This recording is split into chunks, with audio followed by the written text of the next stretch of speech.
नमस्कार विद्यार्थियों, आपके अपने समृद्धि परिवार में आपका हार्दिक स्वागत है। कैसे हैं आप सब लोग? देखिए, आपने रीट की जो अंतिम रूप से तैयारी कर ली है और सारे टेस्ट पेपर आपने दे लिए, सारे रिवीजन कर लिए, सारी विषय वस्तुओं को पढ़ लिया। परंतु ये जो क्लास है, ये वीडियो आपके संपूर्ण पाठ्यक्रम का दोहरान करवाने जा रहे हैं। देखिए, जिसमें आपके 30 नंबर का यानी 30 प्रश्न जो रीट में संस्कृत के आएंगे, उन 30 प्रश्नों का जो संपूर्ण पाठ्यक्रम है उसका अपने तरीके से देखा जाए तो एक दोहरान क्रिया अपन करेंगे और उस दोहरान में व्याकरण, शिक्षण विधियां, कौन कौन से बिंदु में से आपको किस किस तरीके से अंतिम रूप से देखना है, ये बातें अपन इसमें समावेशित करेंगे। तो ध्यान दीजिए आप लोग। सबसे पहली बात तो मैं ये बता देती हूँ आपको कि आप ये माइंड सेट करके रखिए कि आपके जो रीट में 30 प्रश्न आएंगे उनमें 15 तो आएंगे व्याकरण के और 15 आएंगे शिक्षण विधि के। ये हमारा पाठ्यक्रम का एक विभाजन है। 15 आएंगे शिक्षण विधि के। परंतु अभी तक जो हम पूर्व परीक्षाओं का जो पेपर देखते हैं उनमें क्या होता है, किसी में 16 व्याकरण के हैं तो 14 शिक्षण विधियों के हैं, किसी में 17 व्याकरण के हैं तो फिर 13 शिक्षण विधियों के हैं। पर ये ध्यान रखना, व्याकरण के 15 से कम नहीं आएंगे। 15 भी हो सकते हैं, 16 भी हो सकते हैं, 17 भी हो सकते हैं। और इस तरीके से ध्यान में रख के आपको ये देखना है कि दोनों ही अंग आप लोगों के लिए बहुत ही महत्वपूर्ण है और दोनों में से अंतिम रूप से आपने जो तैयारी कर ली उस तैयारी में पूर्णतया अपने आप में विश्वास करने के लिए आपको कौन कौन सी यूनिट में से किस किस तरीके के प्रश्न बनने की संभावना है, ये अभी मैं आपको बताऊंगी। जैसा सबसे पहली बात अपन लोग करते हैं व्याकरण की। देखिए, व्याकरण में जो आप लोग जिस टॉपिक का नाम जान रहे हो, वर्ण विचार। कौन सा टॉपिक है? वर्ण विचार। वर्ण विचार में से आप लोग सबसे पहली बात तो भाषा का जो परिचय आपने पढ़ रखा है शुरुआत की क्लास में, यहां मैं पढ़ाऊंगी कुछ भी नहीं विस्तार से, सिर्फ पढ़ी हुई विषय वस्तु को अपन देखें तो रिव्यू जिसको मैं कह सकती हूं, समीक्षा या अवलोकन मैं जिसको कह सकती हूं, वो अपन कर रहे हैं कि पढ़ी हुई विषय वस्तु में से आप लोगों को उसका क्या क्या चयन करना है और किस तरीके के प्रश्न आपके सामने आएंगे। अब मेरा बताने के बाद आपको देखना पड़ेगा कि आपका कौन सा बिंदु है जो अभी भी आपको थोड़ा सा देखना पड़ रहा है या कौन से टॉपिक में से किस तरीके के प्रश्न बनने की संभावना है। सबसे पहली बात आती है वर्ण विचार। वर्ण विचार में आप लोग ये देख लेना, भाषा स्त्रीलिंग शब्द है, भाषा में टाप प्रत्यय है और भाषा का प्रारंभिक स्वरूप है वो सांकेतिक है। ये प्रश्न आ सकता है, भाषा का प्रारंभिक स्वरूप सांकेतिक भाषा होती है। भाषा के दो प्रकार है, मौखिक और लिखित। जहां वाक्य ध्वनिबद्ध होती है वो मौखिक और लिपिबद्ध होंगे वो लिखित होंगे। फिर आप लोग देख लेना, प्रत्येक भाषा के दो अंग हैं, साहित्य और व्याकरण। ये जब मैं जैसे जैसे मैं बोल रही हूं तो आपके जो भी नोट्स हैं, कंटेंट है, संस्कृत समृद्धि पुस्तक है, आपका सिलेबस है, आपके पास जो भी संस्कृत का मैटर है, एक बार मेरे साथ में आप रखिए और मेरे साथ साथ आप लोग रिविजन करने का प्रयास कीजिए, जिससे आपका समय भी बच जाए और आप अपने कंटेंट को भी ध्यान से देख लें। ये नहीं कि आपने वीडियो सुन लिया और नहीं, फटाफट एक बार सिलेबस आप अपने पास में रखिए, संपूर्ण संस्कृत के सिलेबस को आप अपने पास रखें और उसमें से आप फटाफट जैसा मैं बोलते जा रही हूं आप देखते जाइएगा। सब दूसरी बात आप ये याद रख लेना, जो व्याकरण, देखिए प्रत्येक भाषा के दो अंग हैं, एक साहित्य और एक व्याकरण। आप लोगों को व्याकरण को देखना है और व्याकरण शब्द नपुंसक लिंग है, वी आंग उपसर्ग है। व्याकरण में वी और आंग उपसर्ग है, क्री धातु है और ल्युट प्रत्यय है। याद रख लेना, ल्युट प्रत्यय से बना हुआ शब्द सदैव नपुंसक लिंग होता है, इसलिए व्याकरण भी नपुंसक लिंग शब्द है। व्याकरण के भी दो प्रकार कर दिए गए, वैदिक व्याकरण और लौकिक व्याकरण। वैदिक व्याकरण की जो संपूर्ण वैदिक व्याकरण है वो पाणिनीय शिक्षा की आधारित है। किस पर आधारित है? पाणिनीय शिक्षा पर आधारित है। पाणिनीय शिक्षा के अनुसार वर्णों की संख्या 63 या 64 होती है, याद कर लीजिएगा। पाणिनीय शिक्षा के अनुसार वर्णों की संख्या 63 या 64 होती है, जिनमें आप देखोगे 5 जो है वो ह्रस्व, लघु या ऋजु स्वर होते हैं। ह्रस्व, लघु, ऋजु या फिर आप मूल स्वर भी नाम दे सकते हो। इनमें से कोई सा भी नाम आप लोगों को पूछ ले, मूल स्वर कितने होते हैं, ह्रस्व स्वर कितने होते हैं, लघु स्वर कितने होते हैं, ऋजु स्वर कितने होते हैं, तो आपको बताना है 5। 5 कौन से होंगे? अ, इ, उ, ऋ, रे। दीर्घ स्वर कितने होते हैं तो 8 बता देना। प्लुत स्वर कितने होते हैं तो 9 बता देना। ली जो है वो कभी भी दीर्घ नहीं होता है, प्लुत हो भी सकता है और नहीं भी हो सकता। अगर हम लोग ली को प्लुत मानेंगे तो पाणिनीय शिक्षा के अनुसार स्वरों की संख्या 22 होती है और नहीं मानेंगे तो 21 होती है। इसलिए हम ये ध्यान रखेंगे कि पाणिनीय शिक्षा के अनुसार स्वरों की संख्या 21 या 22 होती है। 33 व्यंजन होते हैं, 33 व्यंजन होते हैं, क वर्ग, च वर्ग, ट वर्ग, त वर्ग, प वर्ग, 4 अंतस्थ और 4 उसमें, और 4 अयोगवाय याद रख लेना। अयोगवाय कौन से होंगे? अनुस्वार, विसर्ग, उपदमानीय, जीवामूल्य। और 4 यम याद रख लेना, कुम, खुम, गुम, घुम, आधा क, आधा ख, आधा ग, आधा घ, क वर्ग के 4 वर्ण शुरुआती। और एक द्विस्पृष्ट वर्ण याद रख लेना जिसको हम ळ बोलते हैं, ऐसा लिखते हैं ळ, है ना, अड़ वर्णों का ब ळ, जिसको राजस्थानी भाषा में भी हम शामिल करते हैं, तो बिल्कुल ळ वर्ण आता है, द्विस्पृष्ट वर्ण आता है। तो आप देखिए 22 33 होते हैं, 55 और 4 59, 4 63 और 1 64। अगर री को प्लुत नहीं मानते हैं तो होंगे 63, नहीं तो होंगे 64। ये आप एक चार्ट फटाफट देख लीजिएगा, इसके इसमें से एक प्रश्न बनने की संभावना है। यम वर्ण कौन सा है कौन सा नहीं है ऐसा प्रश्न भी बन सकता है। कौन सा अयोगवाय है कौन सा नहीं है ऐसा भी बन सकता है, आप याद रख लीजिएगा। दूसरी बात, उपदमानीय जीवामूल्य में से याद रखना, इसको उपदमानीय कहते हैं और क वर्ग के पहले आधा विसर्ग लग जाए तो जीवामूल्य कहते हैं।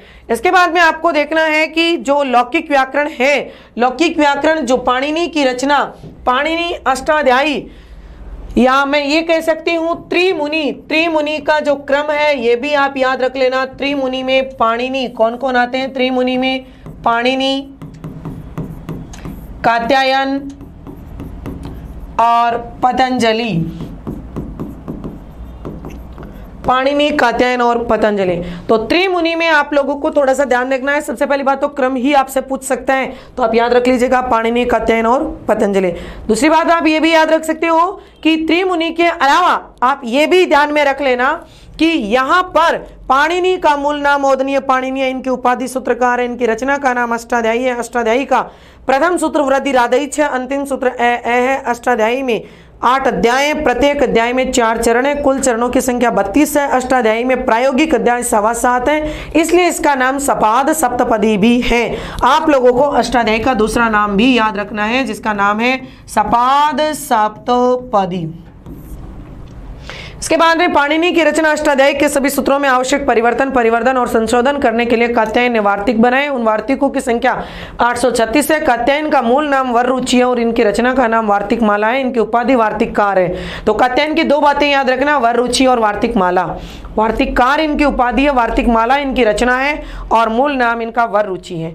और पाणिनि के जो सूत्रों की व्याख्या की वो पतंजलि थे। पतंजलि का मूल नाम ऐक है, माता का नाम गौणिका है, गुरु का नाम उर्नाभि है और रचना इनके महाभाष्य है। इनको भाष्यकार या व्याख्याकार के नाम से भी जाना जाता है। महाभाष्य में कुल 85 आनिक है, जिनमें से 84 आनिक उपलब्ध होते हैं। एक आनिक अजाबक्षिका माना गया है। तो पाणिनि, कात्यायन और पतंजलि के परिचय को ध्यान रखें, यानी तीनों का सारांश ये याद रख लेना। तीनों की उपाधि, सूत्रकार पाणिनि, वार्तिककार कात्यायन, भाष्यकार पतंजलि। अष्टाध्यायी किसकी रचना है? पाणिनि की। वार्तिक माला कात्यायन की और महाभाष्य पतंजलि की। आपको पूछे अष्टाध्यायी का प्रथम सूत्र वृद्धि राधैच, अंतिम सूत्र अष्टाध्यायी का दूसरा नाम सपाद सप्तपदी, ये याद रखना है आपको। इसके अलावा आपको क्रम पूछ सकता है कि निश्चित क्रम का ऑप्शन कौन सा है, आपने मॉडल टेस्ट पेपर में भी दिया है, काफ़ी हद तक आपने देखा होगा। इसके बाद में हम लोग ये कह सकते हैं कि संपूर्ण आधार पे देखा जाए तो संपूर्ण लौकिक व्याकरण के जनक पाणिनि है, क्योंकि संपूर्ण आधारभूत ग्रंथ अष्टाध्यायी को ही माना गया है। पाणिनि की रचना अष्टाध्यायी के सभी सूत्र माहेश्वर सूत्रों को आधार मानकर निर्मित किए गए हैं। माहेश्वर सूत्रों की संख्या 14 होती है, जिनकी उत्पत्ति भगवान शिव के डमरू से हुई है। ढक्काम बोलते हैं डमरू को, यानी माहेश्वर सूत्रों का उत्पत्ति स्थान क्या बोलेंगे? भगवान शिव का डमरू। डमरू का आपको ऑप्शन में नाम दिख जाएगा ढक्काम। माहेश्वर सूत्रों की संख्या 14 होती है, जिनमें हम देखते हैं अ ई उ ण पहला सूत्र है, रील री क दूसरा है, रील री क ए ओ ऐ औ चे ह य व र ट ल ण य म ङ ण न म झ भ य घ ढ ध श ज ब ग ढ द श ख फ छ ठ थ च ट त व क प य स श स र ह ल। इन सभी माइसर सूत्रों में अंतिम हलंतयुक्त वर्ण की इत्संज्ञा होकर उसका लोप हो जाता है। लण सूत्र मध्य में होते हुए भी इत्संज्ञक का कुल इत्संज्ञक पूछे तो 15 बताना, मध्य इत्संज्ञक पूछे तो 1 बताना, अंतिम इत्संज्ञक पूछे तो 14 बताना। इसके अलावा आपको याद रखना है पहले 4 सूत्रों में सभी स्वर वर्ण है और 5वें से लेके 14वें सूत्र तक सभी व्यंजन वर्ण है। इसके अलावा आप ये भी याद रख लेना कि क्रम पूछे तो अंतस्थ का क्रम यवर बताना, अनुनासिक का यमंगण बताना और मिश्रित स्वर का ए ओ ऐ औ बताना। ये थोड़ा सा क्रम भी याद रख लेना, क्रम भी आपको वर्णों से पूछ सकता है। जैसे पिछली बार ऊष्म वर्णों का क्रम पूछा था सा श स ह, तो इस तरीके से अनुनासिक वर्णों का क्रम दे सकता है, ए ओ ऐ औ का दे सकता है, जो सामान्य वर्णमाला में अपन अलग पढ़ते हैं और माइसर सूत्रों के अनुसार आपको बताना है। इनके अनुसार प्रत्याहार निर्मित करने आने चाहिए, कौन से प्रत्याहार में कौन से वर्ण आते हैं कौन से नहीं है, ये भी आपको पूछ सकता है। सभी स्वरों का बोध करवाने वाला अच्छ है, सभी व्यंजन का हल है और सभी वर्णों का बोध करवाने वाला अल है, ऐसा भी आप याद रखोगे। अंतस्थ वर्णों का प्रत्याहार यण है, ऊष्म प्रत्याहार है वो शल है, स्वरों का है वो अच्छे, व्यंजन का है वो हल है, सभी वर्णों का है वो अल है और अनुनासिक वर्णों का है वो यम है, ऐसा आप लोग देख लेना। तीसरे वर्ण का है वो जश है, ऐसा आप लोग प्रत्याहार के बारे में भी, प्रत्याहार पहले वर्ण से लेकर अंतिम वर्ण के मध्य में आने वाले सभी वर्णों की संहिता संज्ञा होती है, आदिरंतेन संहिता। इसके बाद में हम कहते हैं माइसर सूत्रों से वर्णों की उत्पत्ति हो गई और वर्ण ध्वनि के लिखित रूप को हम वर्ण कहते हैं। ध्वनिया लिखित रूपम वर्णम। वर्णम का भाषा की सबसे छोटी इकाई होती है, सबसे लघुतम इकाई होती है। वर्ण का कोई और अधिक टुकड़ा नहीं होता, इसलिए वर्ण को अक्षर कहते हैं। वर्णम एव अक्षर है। एक से अधिक वर्णों के सार्थक समूह को शब्द कहते हैं। वर्ण समूह हम शब्द है, शब्द के अंत में सुप और तिंग प्रत्यय लगे तो वहां वो पद कहलाएगा सुप तिंगंतम पदम। और एक से अधिक पद मिलकर वाक्य बनता है और वाक्य से ही भाषा की पहचान होती है। भाषा का अभिज्ञान कारक क्या होगा तो वाक्य बताना। आप लोग ये जो पढ़ रहे हो ये मैंने दोहरान में भी बता रखा है, एप्लीकेशन में भी पढ़ा रखा है, संस्कृत समृद्धि पुस्तक में भी है, इस YouTube चैनल पर भी आपको पूरा का पूरा डिटेल से बता रखा है। पर अब इस अंतिम समय में एक बार वो जो भी मैंने पढ़ा है उसका ही मैं मौखिक रिवीजन करवा रही हूँ। अब हम लोग देखेंगे कि जो वर्ण है उनके 2 प्रकार होते हैं, एक स्वर होता है एक व्यंजन होता है। स्वतंत्र रूप से उच्चारित होते हैं वह स्वर होते हैं और स्वरों की सहायता से उच्चारित होते हैं वह व्यंजन होते हैं। स्वयं राजन्ते इति स्वराः, स्वतंत्र रूप से उच्चारित होने वाले वर्ण स्वर होते हैं।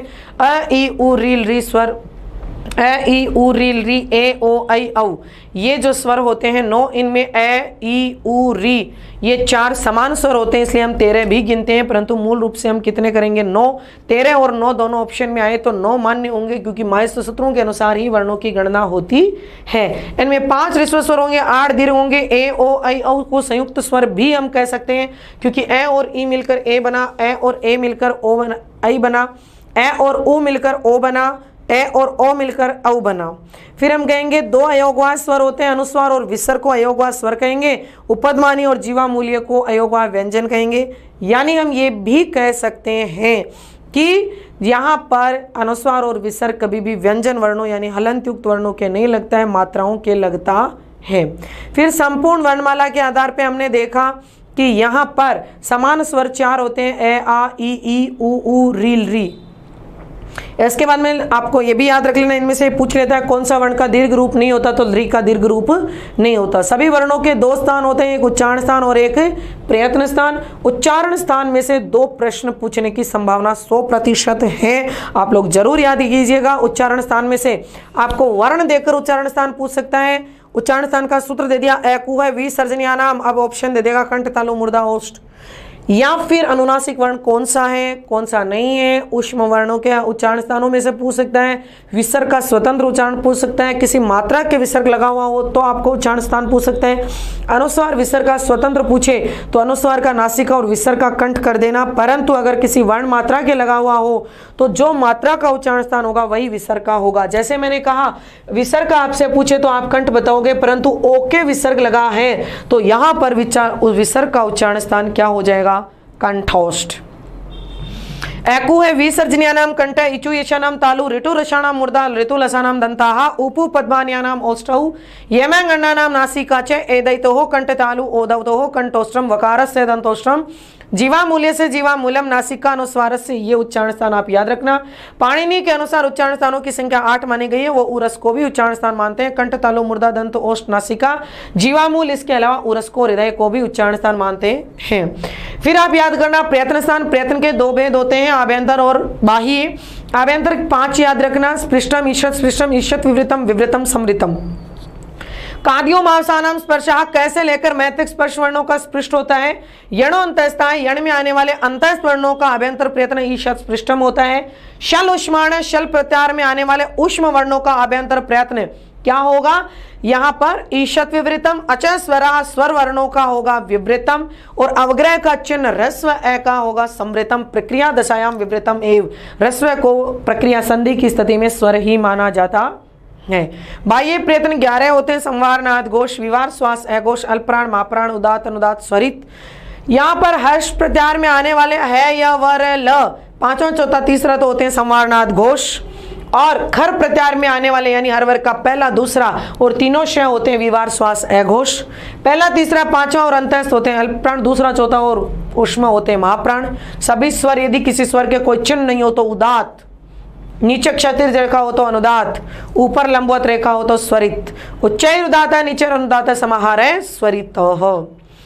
उच्चारण काल को मात्रा कहते हैं। मात्रा के आधार पर स्वर के 3 भेद होते हैं, ह्रस्व दीर्घ और प्लुत। ये भी याद रख लेना साथ में आप लोग। तो यहाँ पर वर्ण विचार में से आप लोगों के प्रश्नों की संख्या 3, 4, 5 तक भी जा सकती है। आप सोचिए कि 30 नंबर का आपका पेपर में से 5 तक के प्रश्न इस समग्रता में से पूछे जा सकते हैं, जिनमें से एक तो माहेश्वर सूत्रों में से जरूर पूछा जाएगा। माहेश्वर सूत्रों में से ज्यादातर प्रश्न यही बनेगा, है वर्ण की पुनरावृत्ति हुई है, संज्ञक वर्ण कितने हैं, प्रत्याहार कौन से हैं, कौन से नंबर का माहेश्वर सूत्र कौन सा है, कौन से वर्ण का क्रम कौन सा है, ये आपको दे सकता है। लोप संज्ञा होती है, तस्य लोप ऐसे लोप हो जाता है, दर्शनम लोप है लोप संज्ञा करता है, ये सारा आपको डिटेल से पढ़ाया हुआ है। इसके बाद में आप देख सकते हैं माहेश्वर सूत्रों, ये वर्ण विचार पढ़ने के बाद इन वर्णों के मेल से हम संधि करेंगे। तो अगला प्रश्न आपका संधि का आएगा। संधि के प्रश्नों की संख्या आपकी 2 हो सकती है अधिकतम। देखिए वर्ण विचार वाले चैप्टर को जरूर रिवाइज करना, अच्छी तरह से पढ़ना। मैंने बताया आपके फिर भी कोई कंटेंट को यदि डिटेल से देखना है तो इस यूट्यूब चैनल पे आपको मिल जाएगा। एप्लीकेशन जिन्होंने खरीद रखा है संस्कृत समृद्धि एप्लीकेशन, उनको भी मिल जाएगा। संस्कृत समृद्धि पुस्तक है, आप वहां से भी पढ़ सकते हो, कहीं से भी आप इस अंतिम समय में एक बार देख सकते हो। सरसरी दृष्टि से 5 प्रश्न बहुत महत्वपूर्ण होते हैं। त्रिमुनि के परिचय में से प्रश्न आएगा, माहेश्वर सूत्र में से प्रश्न आएगा, उच्चारण स्थान में से प्रश्न आएगा, लेवल 2 में प्रयत्न स्थान में से भी जरूर प्रश्न देता ही है। वर्णों के समग्रता में से भी प्रश्न पूछ सकता है, व्यवहारिक इकाई में से प्रश्न पूछ सकता है, पाणिनि शिक्षा के अनुसार पूछ सकता है, कहीं से भी आपका कोई सा प्रश्न आपको दे दिया जा सकता है। इसके अलावा हम लोग देखेंगे अगली जो आपकी इकाई है वो होगी संधि। संधि में आपसे एक तो करवाएगा संधि विच्छेद और एक संधि का नाम, 2 तरीके के प्रश्न करेगा। एक तो पूछेगा संधि विच्छेद और एक संधि का नाम देगा, और दोनों ही बातें याद रखने के लिए संधि आपको डिटेल से पढ़ाई हुई है। आप लोग विच्छेद करो तब ये देख लेना कि जैसे संधि में स्वर व्यंजन विसर्ग, अब स्वर संधि में अगर हम ये कहें कि जैसे यण ई को यण ची, इक के अच असमान अच, इक के स्थान पर क्या हो जाता है यण। यानी आप देख लेना कि जोड़ के चिन्ह के पहले ई दीर्घी उ दीर्घु री या री हो तो आप कौन सा कर देना, यण संधि होगी। ई को या, उ को व, री को रल, री को ले। लाकृति लादेश लाकार ऐसे उदाहरण है तो यण संधि होगी। मात्रंश धात्रंश पित्राज्ञा मात्राज्ञा मातृपदेश ऐसा आ जाए तो ये यण होगी। और उदाहरण में पहचान कैसे करोगे संधि के नाम की ये बता रही हूँ। जैसे या और वह, अब इनके पहले इसके यहाँ पर तो होगी मात्रा स्वर और यहाँ पर कोई व्यंजन वर्ण आ जाए, य व के पहले आधा वर्ण आ जाए तो आप कौन सी कर देना, यण संधि होगी। इसके बाद में यण का कोई अपवाद नहीं आएगा। दूसरे नंबर पे आएगी अयादि। अयादि में अय अव आय आव आ जाए तो अयादि कर देना एचो ऐवा याव। विच्छेद करोगे तो जोड़ के चिन्ह के पहले या तो ए होगा या ओ होगा या आई होगा या फिर आय हो औ होगा। तो एचो ऐवा याव है, ए को आय ओ को अव ऐ को आय औ को आव हो जाता है। इसके अपवाद में याद रख लेना गव्यम भव्यम अव्यम श्रव्यम साव्यम नाव्यम साव्यम। और गव्युति। ये 7 उदाहरण में से पूछे तो आपको संधि अयादी ही करना है। गव्यम का गो यम, सो यम, सना, साव्यम सौ यम, नाव्यम नौ यम, भव्यम भो यम, हव्यम हो यम, तो ये श्रव्यम श्रो यम, और गव्युति गो युति। ये 7 उदाहरणों में से आपको पूछे, संधि का नाम पूछे तो अयादी करना, और विच्छेद पूछे तो जैसा आपने मैंने बताया वैसे अपन को करना है। इसके बाद में आपको याद रखना है गुण संधि। गुण संधि से पहले आपको यह भी देखना है कि गुण संज्ञक वर्ण कौन से हैं। तो गुण संज्ञक वर्ण कौन से होते हैं? अदेंग गुण है ए ओ को गुण कहते हैं, और संधि में हम पढ़ते हैं आद गुण है ए या आ के बाद में ई या ई हो तो ए हो जाएगा, ए या आ के बाद में उ या उ हो तो ओ हो जाएगा, री या दीर्घ री हो तो अर हो जाएगा, और री हो तो अल हो जाएगा। री के आपको 2 उदाहरण याद रख लेना काफी हैं। कौन से? तवलकार और मम्मलकार। तवलकार मम्मलकार है तो तवल रिकार मम्मल रिकार गुण संधि कर देना। री के उदाहरण में आपको अपने आप पता चल जाएगा, राजर्षि, महर्षि, देवर्षि, है ना, ऐसे सप्तर्षि, ग्रीष्म ऋतु, वसंत ऋतु, ये जो उदाहरण आ रहे हैं आपके सामने जहाँ अर की ध्वनि आ रही हो, जैसे आपके सामने आ गया सप्तर्षि, अब क्या आ रहा है? सप्तार्षि, तो अर जहां आ रहा है सप्तर्षि, महर्षि, देवर्षि, कृष्णार्दी, अर जहां भी आए वहां कौन सी करेंगे? गुण करेंगे। इसके अलावा आप देखोगे कि दोनों को मिला के ए की मात्रा कितनी लगेगी? 1। ओ की कितनी लगेगी? ये ए और ये ओ। जहां ए और ओ की मात्रा आएगी वहां हम गुण संधि करेंगे, तोड़कर अपन विच्छेद करके भी देखेंगे। इसी के जैसे बढ़ते हुए रूप में अपन कहें, अगर मान लिया ऐ की मात्रा हो या औ की मात्रा हो या आर हो, जैसे उपार क्षति, अब दोनों में फर्क देख लो। आप कहेंगे हमें कैसे पता चलेगा गुण करनी है एक वृद्धि करनी है? देखो सप्तार्षि, आर आ रहा है तो गुण, आर आ रहा है तो वृद्धि, 1 मात्रा आ रही है तो गुण और 2 मात्रा आ रही है तो वृद्धि।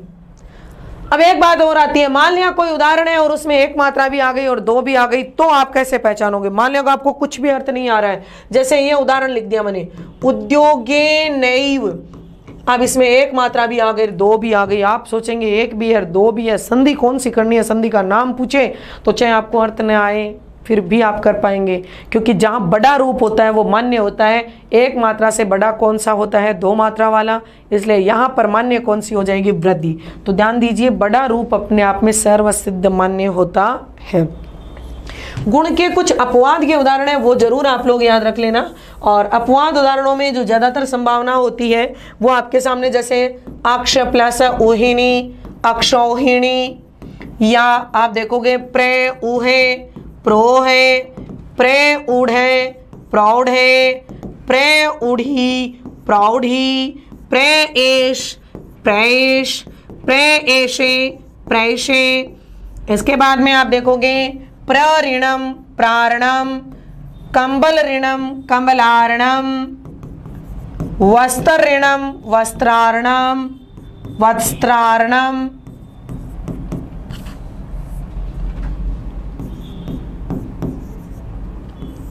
वस्त्रारणम तो वत्स्तर तो वस्त्रारणम।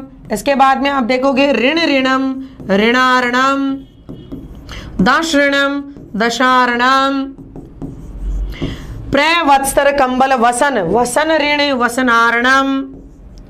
ऐसे जो उदाहरण आ जाएं, सुखार्थ, दुखार्थ, पिपासार्थ, ऐसे जो उदाहरण आ जाएं तो कौन सी संधि कर देना? वृद्धि। क्योंकि गुण के अपवाद में आप देख रहे हो 2 मात्रा लग रही है, आर आ रहा है, जहां आर आ रहा हो 2 मात्रा आ रही हो वहां पर कौन सी होगी? वृद्धि। परंतु एक बात जरूर याद रखना, अगर परम धन ऋत, बहुत इंपॉर्टेंट उदाहरण है ये, परम धन ऋत आ जाए तो परमर्तय होगा, परमार्तय नहीं, गुण होगा, वृद्धि नहीं। याद रख लेना इसको, ये अपवाद का प्रत्युदाहरण है। इसके अलावा आप देखोगे कि पररूप संधि के जो भी उदाहरण होंगे वो सारे वृद्धि के अपवाद होंगे। प्रेजते, प्रोष्टि, उपेजते, उपोष्टि, दंतोष्टम, कंठोष्टम, बिंबोष्टम, अधरोष्टम। और आप देखोगे कि ए या अकारांत उपसर्ग के बाद में ए या ओ से प्रारंभ होने वाले कोई धातु हो तो हम पररूप संधि करेंगे। शरीर का अंगवाची कोई शब्द हो तो हम पररूप संधि करेंगे। और पूर्व रूप में जो अवग्रह का चिन्ह आ जाए, जैसे आप देखोगे यहाँ पर को अपि, सकलो अपि, ऐसा आ जाए तो जहाँ पर हम कहेंगे कि उत्तर पद में ए आएगा और पूर्व में ए या ओ आ जाएगा तो हम पूर्व रूप करेंगे। ईदु दे द्विवचनम प्रगृहम, ईकारांत उकारांत एकारांत का द्विवचन का रूप हो तो प्रगृह कर देना, यानी कोई सी भी संधि नहीं होगी। प्रगृह का मतलब होता है अपरिवर्तन। जैसे यहाँ पर आप देखोगे हरि इमाऊ, हरि इमाऊ, अब हरि इमाऊ, गुरु एतौ, गुरु एतौ, गंगे इमे, गंगे इमे। ऐसा जो उदाहरण अपन करेंगे द्विवचन के रूप हो तो इनमें किसी प्रकार का कोई भी परिवर्तन नहीं होगा, तो हम कौन सी संधि कर देंगे? प्रकृति भाव। दीर्घ संधि है जो सबसे सरल है, आपको पता है दीर्घ का आप कर ही दोगे। जैसे ए या आ के बाद में ए या आए तो आ होगा, ई हो समान ई हो तो ई दीर्घ ई हो जाएगा, समान उ हो तो दीर्घ उ हो जाएगा, समान री हो तो दीर्घ री हो जाएगा। शकंदु आदिशु पर रूपम वाच्यम, इसके अपवाद में आप शकंदु, करकंदु, कुलटा, मारतंड, सारंग, है ना, मनीषा, हलीशा, लांगलीशा, पतंजलि, ऐसे जो उदाहरण आ जाए तो पर रूप संधि कर देना। पतंजलि का विच्छेद पूछे पतत प्लस अंजलि, मनीषा का मनस प्लस ईशा, मनस प्लस ईशा, पतत प्लस अंजलि, कुल, अटा, सार, अंग, मार्त, अंड, शक, अंधु, कर्क, अंधु, ऐसे इसके विच्छेद होंगे। इसके बाद में हम देखेंगे व्यंजन संधि। व्यंजन संधि में सबसे पहले आप देखोगे शुत्व संधि, स्तोहो शोना शोहु, यानी आप देखना तालव्य श और च वर्ग का कोई भी वर्ण च छ ज ज ये मिल जाए तो आप श आधा, तो आप कौन सी कर देना? शुत्व है। और प्रश्न और विष्णु इसके दो अपवाद हैं। प्रश्न और विष्णु में संधि पूछे तो कोई सी नहीं होगी, परंतु अपवाद पूछ ले तो शुत्व कर देना। और यही तालव्य अगर मूर्धन्य में हो, यहाँ पे मूर्धन्य श और ट वर्ग का कोई वर्ण हो तो कौन सी संधि हो जाएगी? श्रुत्व संधि हो जाएगी। कौन सी संधि हो जाएगी? श्रुत्व संधि हो जाएगी। और षट ते सन षष्ठ है, सन षष्ठ है, तो यहाँ पे कौन सी संधि कर देंगे हम लोग? श्रुत्व का अपवाद में लिखेंगे, संधि कोई से भी नहीं होगी। ने पदांता टोर नाम, षट नाम, षट नवती, षट नगर रे, तो यहाँ पर आप देखोगे ष्टुत्व का भाव होगा और अंत में अनुनासिक संधि हो जाएगी। पंचम वर्ण बाद में आ रहा है तो पदांत के स्थान पर भी पंचम वर्ण हो जाएगा। षण्णाम, षण्णवती, षण्णगर रे, तो यहाँ पर भी हम कौन सी कर देंगे? षण्णाम, षण्णवती, षण्णगर रे, जहाँ दो पंचम वर्ण पास पास में हो तो अनुनासिक संधि होगी। फिर आप देखोगे कि तीसरा वर्ण अगर आप झलों के स्थान पर जश करोगे या पहले वर्ण के स्थान पर तीसरा करोगे, यदि स्वर या हर्ष हो तो पहले, दूसरे, तीसरे, चौथे वर्ण के बाद में स्वर या हर्ष हो तो तीसरा कर देना, जशत्व संधि होगी। और तीसरे के स्थान पर पहला करेंगे तो चरत्व संधि होगी। ये आपको पूरा डिटेल से पता ही है, इस बात का अच्छी तरह से क्लियर करवाया गया है। फिर भी आपको देखना हो, थोड़ा सा अगर विस्तार से देखने का आपका हो कि मैं एक बार देखना चाहता हूँ इस क्लास को, तो इस YouTube चैनल पर आपको संधि की क्लास मिल जाएगी। वहाँ पर आप देखना व्यंजन संधि वाले पार्ट में ये संधि आपको विस्तार से मिल जाएगी अगर आप देखना चाहें तो। इसके बाद में आप देखोगे अनुनासिक संधि, तो दो पंचम वर्ण पास पास में आ जाएं, क्योंकि यहाँ पर आप देखोगे पदांत में यहाँ उत्तर पद में पांचवा वर्ण और यहाँ पहला, तीसरा, चौथा, पांच कोई सा भी वर्ण हो तो यहाँ पर कौन सा हो जाएगा? पांचवा। तो दो पंचम वर्ण पास पास में हो, जगन्नाथ, चिन्मय, तन्मय ऐसा आ जाए, एतन, मुरारी, ऐसा जो भी नाम आ जाए, जहाँ डबल नय या डबल नय, जरूरी नहीं है समान हो, अपोजिट अलग भी हो सकते हैं, वांग्मय, तो यहाँ पर अगर ये दो पंचम वर्ण आए तो अनुनासिक संधि होगी। फिर आप देखोगे कि जैसे डबल लय आ जाए, उल्लास, उल्लेख, तल्लीन, मल्लीन, तो भी विच्छेद करो तो इस विच्छेद में इस लय के स्थान पे तय वर्ग का वर्ण आ जाएगा। और अगर मान लिया यहाँ अनुनासिक लय आ रहा है तो नय आ जाएगा, विद्वान प्लस लिखती, महान प्लस लाभ, तो तोरली सूत्र से लत्व संधि पर सवर्ण संधि हम करते हैं। फिर इसमें हम देखते हैं कि जैसे मैं के बाद में यदि कोई व्यंजन वर्ण आ रहा हो तो मो अनुस्वार से अनुस्वार संधि करते हैं, और इसमें सम्राट में किसी प्रकार का कोई परिवर्तन नहीं होता है। इसके बाद में आपने देखा अनुस्वार के स्थान पे परसवर्ण होता है, अनुस्वार से यही परसवर्ण है। अनुस्वार और परसवर्ण दोनों में से परसवर्ण मान्य होती है भाषा में, क्योंकि अनुस्वार का ही परिवर्तित रूप परसवर्ण होता है। षष्ठो अटी सूत्र आपने देखा, मृच्छकटिकम, उच्छ्वास, उच्छाया, तच्छिवम, तो यहाँ पर जो है उत्तर पद में जोड़ के च्युत्व संधि होने के बाद, जोड़ के चिन्ह के बाद में श आ रहा है तालव्य, तो श को क्या कर देंगे? छ, यदि उत्तर पद में अट हो तो। जैसे मृच कटिकम आ सकता है, तो मृत प्लस शक्तिकम करेंगे। मृत, ये बहुत अच्छा उदाहरण है, मृत प्लस शक्तिकम करेंगे और इष्टत्व संधि करके तय को चय कर देंगे। इसी प्रकार उत प्लस श्वास या उत तत् प्लस शिवम, ऐसा हम लोग करेंगे। तो ये बात आप लोगों को ध्यान रखनी है। इसके बाद में आपको विसर्ग संधि देखनी है, और विसर्ग संधि सबसे आसान संधि होती है, जिसमें क्या करना है आपको कि विसर्ग के स्थान पर अगर विसर्ग के बाद में खर बोले तो किसी भी वर्ग का पहला दूसरा वर्ण और तीनों श आ जाएं तो विसर्ग के स्थान पर भी स कर देना, और खर न होकर स्वर या हर्ष आ जाए तो विसर्ग के स्थान पर र कर देना। और अगर विसर्ग र प्लस र की स्थिति आ जाए, र प्लस र की स्थिति आ जाए तो पूर्ववर्ती र का लोप हो जाएगा, और जिस र का लोप होगा उसके पूर्व का वर्ण दीर्घ हो जाएगा। ड्री लोप से पूर्व से दीर्घोण है। आपको पता निर्रोग निरोग, प्रातः रमते प्रातः रमते, इस तरीके हरि रम्मे, शिशु रोदती, तो इस तरीके से मात्रा दीर्घ हो जाती है, और वहां पर भी हम विसर्ग संधि का ही बोध करते हैं। इसी विसर्ग में एक उत्व प्रक्रिया भी होती है, और वो कौन सी कि विसर्ग के पहले ए हो और विसर्ग के बाद में भी ए हो, तो विसर्ग के स्थान पे उ हो जाता है, ए और उ मिलकर ओ हो जाएगा, और अंत में पूर्व रूप प्रक्रिया लिख दी जाती है। इस विसर्ग के पहले ए हो, विसर्ग के बाद में हर्ष हो, तो भी विसर्ग को उ हो जाएगा, ए और उ मिलकर ओ हो जाएगा। मनः विज्ञानम मनोविज्ञानम, तपः वनम तपोवनम, यशोदा शिवा वंदे शिवो वंदे, ये जो उदाहरण होते हैं ये इसी संधि के होते हैं। तो इस तरीके से आप लोग संधि को देख सकते हो आसानी से, एक अंतिम समय में भी आप फटाफट उसको रिविजन कर सकते हो। इसके बाद में जो आपका जो इकाई आती है वो आती है उपसर्ग की।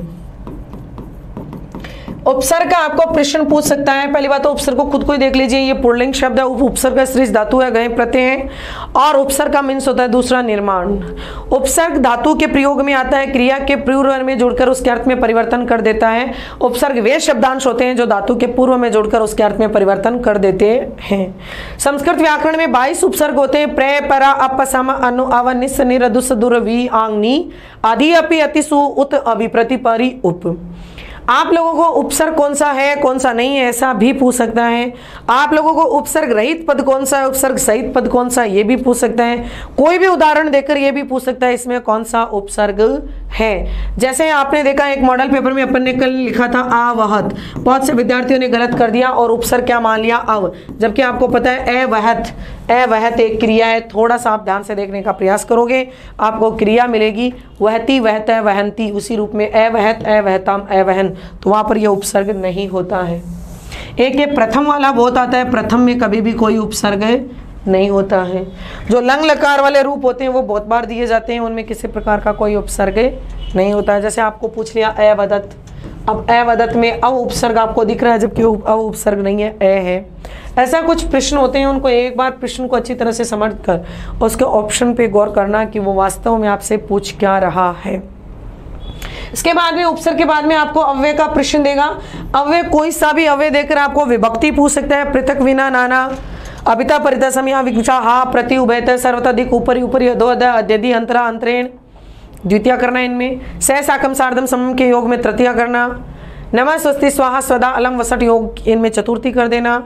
और पृथक विना नाना के योग में द्वितीय तृतीय और पंचमी तीनों ही हो सकती हैं। ऋतय के योग में भी पंचमी होती है, और जैसा आप देखोगे ओनम के योग में भी तृतीया होती है। ऐसे कुछ अव्यय होते हैं, उनमें पर्टिकुलर आपको विभक्ति दे सकता है। वाक्य देकर आपको यह पूछ सकता है इस वाक्य में कितने अव्यय हैं। आपको ये पूछ सकता है निम्नलिखित में से कौन सा अव्यय नहीं है कौन सा है। ऐसा यानी अव्यय वे होते हैं जो तीनों लिंगों में, सभी विभक्तियों में, सभी वचनों में और सभी पुरुषों में किसी प्रकार से अपरिवर्तनशील होते हैं, उन्हें हम क्या कहते हैं अव्यय। सदृशम त्रिषु लिंगेषु सर्वासु च विभक्तिषु वचनेषु च सर्वेषु यत्न वेति तत्अव्ययम, जो तीनों लिंगों में, सभी विभक्तियों में और सभी वचनों में अपरिवर्तनशील होते हैं वे क्या कहलाते हैं अव्यय। सभी उपसर्ग अव्यय हो सकते हैं परंतु सभी अव्यय उपसर्ग नहीं हो सकते, क्योंकि उपसर्ग नियत होते हैं और अव्यय अनियत। नियत बोले तो निश्चित, उपसर्ग निश्चित होते हैं और अव्यय अनिश्चित होते हैं। तो ऐसा आपको अव्यय का प्रश्न दे सकते हैं, या आपको ऐसा भी दे दे कौन सा स्थानवाची अव्यय है, कौन सा कालवाची अव्यय है, कौन सा समय बोधक अव्यय है। तो जैसे कुत्र, यत्र, तत्र, है ना, ये जहाँ, यहाँ, वहाँ, कहाँ, यहाँ से, वहाँ से, तो ये कौन से होते हैं, स्थानवाची। अब आपको पूछ ले कदा, श्वः, अद्य, अधुना, संप्रति, समयवाची आज, अब, कल, परसों, ये जो है समयवाची होंगे। या कियत, कितना, ये परिमाणवाची होगा। कति, कितना, ये संख्यावाची हो जाएगा। ऐसा भी आपसे दे सकता है, पूछ सकता है। धिक्कार अर्थ में कौन सा अव्यय होता है, तो धिक होता है। या आपको पूछ सकता है कि दूर अर्थ में कौन सा होगा, तो दीर्घम। या आपको चुप, तो श्नेम। यानी आप देखोगे किसी भी रूप में आपको अव्यय दे सकता है, जो बहुत अच्छे से आपको बता रखे हैं। और रिवीजन क्लास में भी इस वीडियो में आप देखोगे तो उपसर्ग अव्यय का रिवीजन आप देख लेना, उसमें भी आपको दे रखा है। इसके बाद में अव्यय उपसर्ग के बाद में आपको देखना है समास। समास में जो आपने एक फोबिया बना रखा है कि समास हमारे उत्तर नहीं होते हैं। समास में आप लोग क्या करना, जो भी सामासिक पद होता है उसका हिंदी अर्थ बनाने का प्रयास करना, और हिंदी अर्थ के अनुसार आप उसमें समास कर सकेंगे। समास शब्द खुद पुल्लिंग होता है, सम उपसर्ग होता है और घय प्रत्यय होता है इसमें। समास सम सनम समासः संक्षेपण को समास कहते हैं। सम सनम समासः। लघु सिद्धांत कौमुदी के अनुसार समास के 5 भेद होते हैं, आप याद रख लेना, पूछा जा सकता है आपको। समासः कतिधा, समासः पंचधा, समास के 5 भेद होते हैं। कौन कौन से होते हैं, केवल समास, अव्ययी भाव समास, तत्पुरुष समास, बहुब्री समास। सॉरी, पहले नंबर पे हम करेंगे केवल समास, दूसरे नंबर पे हम करेंगे अव्ययी भाव समास, और तीसरे नंबर पे हम करेंगे तत्पुरुष समास। क्योंकि बहुब्री पहले नहीं बोलना है, तत्पुरुष पहले आएगा, चौथे नंबर पे आएगा बहुब्री, और 5वें नंबर पे आएगा द्वंद्व। आप लोगों को क्रम याद रखना है, प्रथम समास कौन सा है, द्वितीय कौन सा है, तृतीय कौन सा, चतुर्थ कौन सा है, पंचम कौन सा है। प्रायण विशेष संज्ञा विनिर्मुक्त है, केवल समास है। प्रथम है जो विशेष संज्ञा से मुक्त होता है वो केवल समास होता है, अर्थात जिसमें कोई संज्ञा ही नहीं होती वो केवल समास रहता है। जैसे भूतपूर्व, वागर्था, व्यू। अव्ययी भाव प्रायण पूर्व पदार्थ प्रधानो, अव्ययी भाव द्वितीय। प्राय पूर्व पद के अर्थ की प्रधानता होती है, वो अव्ययी भाव होता है, और ये समास का द्वितीय भेद होता है।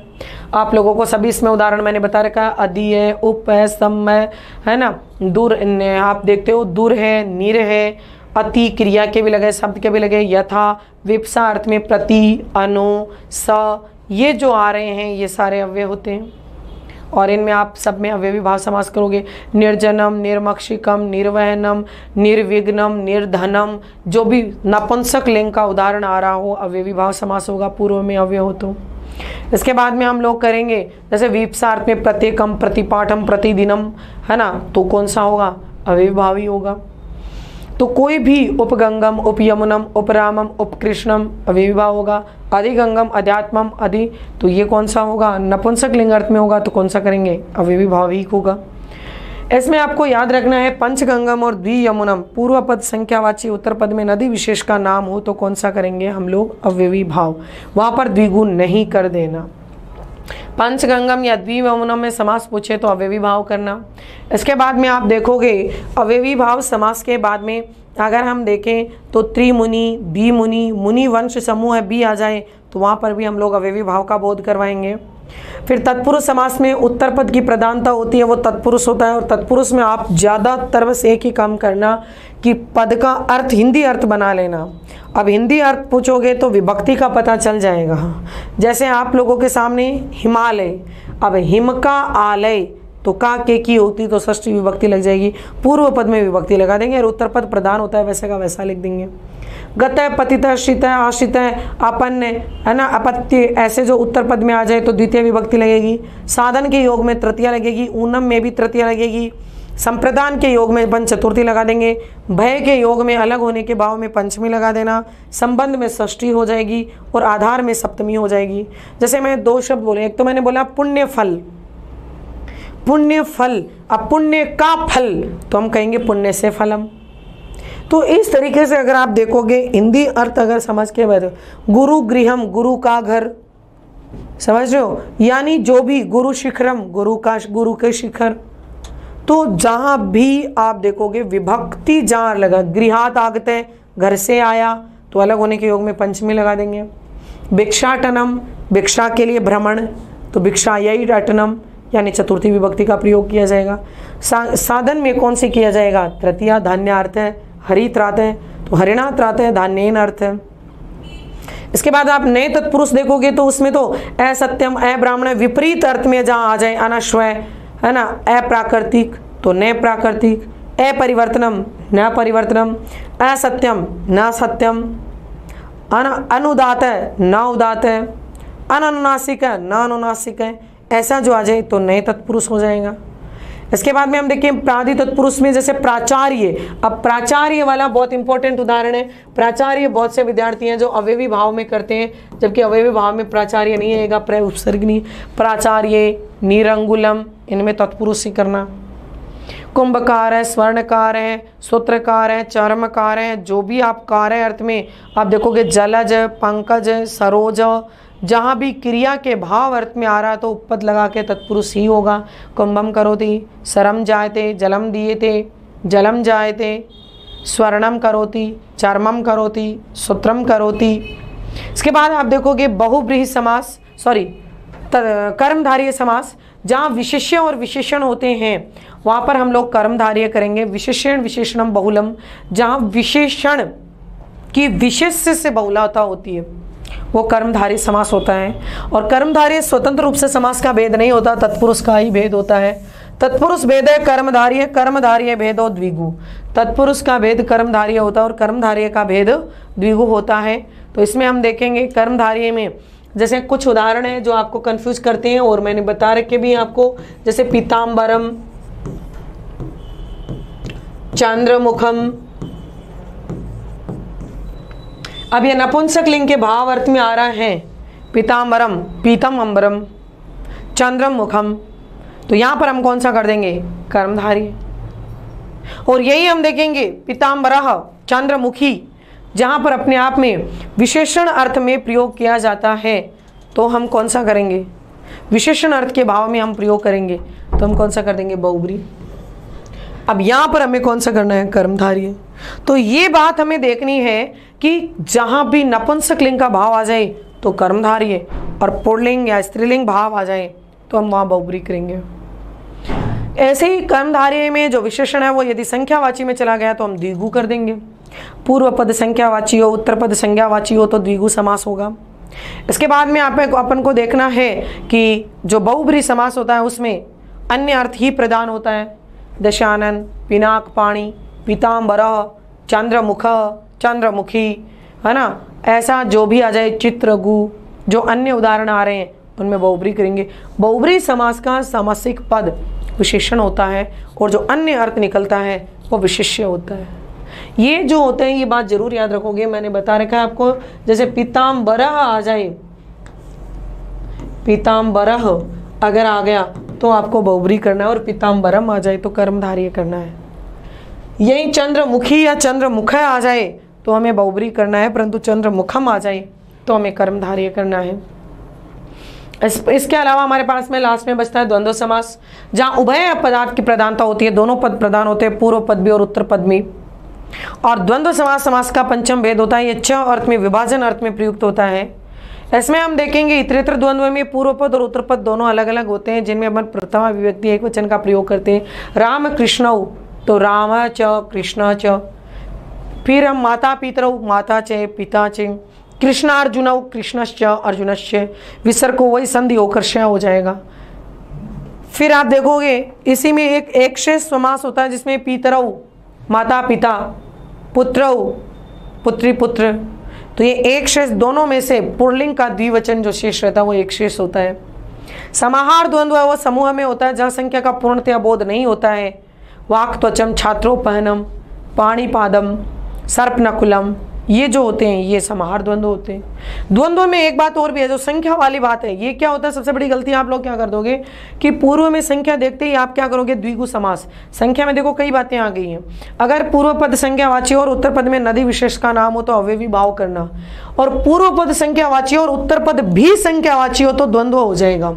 जैसे द्वादश, अष्टादश, अब 8 और 10, 2 और 10, 3 और 10, चतुर्दश, 4 और 10, जहाँ दोनों तरफ संख्या पद हो तो वहां पर हम कौन सा समास करेंगे? द्वंद्व समास। तो ये हमें समास में याद रखना है। इसके बाद में तो थोड़ा सा आप लोग ये ज़्यादा जितना बड़ा ऐसा नहीं है, ऐसा कर सकते हो आप, पद को अच्छी तरह से समझना, पढ़ना, यानी उसका हिंदी अर्थ समझने की कोशिश कर लेना बस। अगर किसी श्लोक में से, किसी गद्यांश में से पूछा है तो उसके इर्द गिर्द ही वो चीज़ घूमेगी। आगे पीछे का अर्थ समझकर आपको पता चल जाएगा एक्चुअल में इसका क्या अर्थ हो सकता है। टूटा फूटा भी यदि आपने अर्थ समझ लिया तो आप आसानी से समास का पद कर सकते हो। फिर आप देखोगे इसमें जैसे संज्ञा सर्वनाम विशेषण है, अब इसमें से प्रश्न आपको कैसे दे सकता है? विशेषण का तो आपको वाक्य में से पूछ सकता है कौन सा पद विशेषण है, इस विशेषण पद में कौन सा लिंग है, या ये कौन सा विशेषण है। तो आपको 100 प्रश्नों का संग्रह संज्ञा सर्वनाम विशेषण के प्रश्न मैंने बनाकर आपको प्रैक्टिस भी करवाई थी, तो आपको बताया भी था उस समय, और उसकी PDF है वो अपने टेलीग्राम चैनल पर भी डाली गई थी, तो आप सबने वो अपलोड कर ली होगी, देख ली होगी, डाउनलोड कर ली होगी, तो वो देख ली होगी, और उसके आधार पर आपको ये पता भी चलेगा कि इस बार विशेषण के प्रश्न कैसे पूछे जा सकते हैं। सर्वनाम में भी जैसे कोई वाक्य आ गया, अहम फलम खदामी, अब आपको पूछ ले इस वाक्य में सर्वनाम पद कौन सा है, तो हम बताएंगे अहम। त्वम पाठम पठसी, सर्वनाम पद कौन सा है? त्वम। या पुरुष का पद भी आप लोगों को दिया जा सकता है, जैसे प्रथम पुरुष, मध्यम पुरुष, उत्तम पुरुष। तो कौन सा पुरुष का कौन सा पद है, कौन सी क्रिया है। या हम ये कह सकते हैं कि जैसे आपसे पूछ लिया कि यदि विशेष से स्त्रीलिंग शब्द है तो विशेषण कौन से लिंग का होगा, तो ये बात आप ध्यान रखोगे, जिस पद का लिंग वचन विभक्ति विशेष्य का होता है वही क्या होगा? विशेषण का होगा। विशेषण का स्वतंत्र रूप से नहीं होता है। स तौ ते, सा ते, ता, तत् ते, तानी, वह वे दोनों, वे सब तीनों लिंगों में अलग अलग होते हैं वे सर्वनाम शब्द, जिनको हम तत्शब्द कहते हैं। मैं, हम दोनों, हम सब, अहम, हम, वयम अस्मत् शब्द होते हैं। तुम दोनों, तुम सब युष्मत् शब्द होते हैं। भवत, भवान, भवन्तौ, भवन्तः या आप, ये भी अपने आप में सर्वनाम शब्द होते हैं। तो ऐसे शब्दों को भी आपको थोड़ा सा एक बार देखना होगा। सर्वनाम शब्दों के शब्द रूप पूछ सकता है। अस्मत् शब्द का पुल्लिंग में षष्ठी बहुवचन बताओ, युष्मत् का षष्ठी विभक्ति एक वचन बताओ, पंचमी एक वचन बताओ, स्त्रीलिंग में बताओ, पुल्लिंग में बताओ। कोई से भी सर्वनाम शब्द का आपको पूछा जा सकता है। यह, वह, इसका, उसका, किसी भी रूप में आपको देख के पूछा जा सकता है। इसके बाद में आप लोगों को या फिर कोई सा जैसे विशेषण है, वो कोई गद्यांश आ गया, कोई श्लोक आ गया, उसमें से विशेषण निकालेगा, इसमें कौन सा लिंग है, कौन सी वचन है, कौन सा विभक्ति है, कौन सी धातु है, कौन सा लकार है, कौन सा पुरुष है, कौन सा, ये भी आपको पूछा जा सकता है। इसी तरीके से क्रियापद और धातु रूप का भी प्रश्न आ सकता है। धातु रूप का पहली बात तो लकार का प्रश्न आपको दे सकता है, लकार परिवर्तन करवा सकता है। लट लकार, लिट लकार, लोट लकार, लंग लकार, विधिलिंग लकार, जो भी आपका लकार की क्रिया देकर, जैसे आपको पाठ दे दिया अहम पाठम पठामी, ऐसा वाक्य दे दिया, अब कहेगा इस वाक्य को लोट लकार में बदलो। अब आप लोग क्या करोगे कि लोट, ये लट लकार में है, लोट लकार में बदलोगे। लकार बदलना है, पुरुष और वचन में किसी प्रकार का कोई परिवर्तन नहीं करना। अहम उत्तम पुरुष एक वचन है तो पठामी भी उत्तम पुरुष एक वचन है, तो लोट लकार का भी उत्तम पुरुष एक वचन आएगा। पट्टू पट्टम पठंतु, पट पट्टम पठत पठानी, तो यहाँ पर क्या आ जाएगा? पठानी। अगर करेगा तो पठेत पठेतम पठेयु, पठे पठेतम पठेत पठेयम, विधिलिंग में करेंगे तो पठेयम हो जाएगा। या लिट लकार में करोगे पठिष्यति, पठिष्यता, पठिष्यन्ति, पठिष्यसि, पठिष्यता, पठिष्यत, पठिष्य, पठिष्यामि, तो यहाँ क्या हो जाएगा? पठिष्यामि। लंग लकार में करोगे तो अ पठत, अ पठताम, अ पठन, अ पठः, अ पठतम, अ पठत, अ पठम, तो क्या हो जाएगा? अ पठम। इस प्रकार से आप लोगों को क्रिया वही बदलनी है उत्तम पुरुष एक वचन की, यानी जो इस वाक्य में दी गई है। ऐसा लकार परिवर्तन का प्रश्न की संभावना भी आती है। फिर आप देखते हो इसके अलावा अगर आप देखोगे तो कोई सा भी धातु रूप आपको देखिए पूछ सकता है। मध्यम पुरुष द्विवचन का रूप क्या होगा, या आपको ऐसा सीधा धातु दे दिया, जैसे आपके सामने धातु दे दिया कि क्रीड, अब ये कौन से लकार का कौन सा पुरुष है, कौन सा वचन है, तो हम बता देंगे लोट लकार क्रीड धातु प्रथम वो मध्यम पुरुष एक वचन। आपको पूछ लिया क्रीडंतु, तो हम कह देंगे लोट लकार प्रथम पुरुष बहुवचन। ऐसा रूप भी आप लोगों को क्रिया के माध्यम से भी पूछ सकते हैं। या फिर आप लोगों को क्रिया पद के रूप में अगर प्रश्न पूछे तो ये पूछ सकता है, जैसे कोई श्लोक आ गया, श्लोक में क्रियापद वाली ज़्यादा गुंजाइश है या गद्यांश में ज़्यादा गुंजाइश है। ध्यान दीजिए क्या कि जैसे मान लिया कोई भी क्रियापद है, अब कोई श्लोक में आ गया, कोई भी श्लोक में आपको पूछ रहे एक पंक्ति दे दी, वो कहेगा इसमें क्रियापद कौन सा है। अब क्रियापद आप जानते हो, जो भी क्रिया होगी उसको आप क्रियापद बता दोगे, ठीक है। कई प्रश्नों में ये कर देता है गलती, आप क्या कर जाओगे, क्रियापदे धातु के अस्ति, यहां मात खा जाते हैं हम। क्रियापद पूछे तो हम बता देंगे जैसे पठामी है, इसमें क्रियापद क्या है, पठामी है।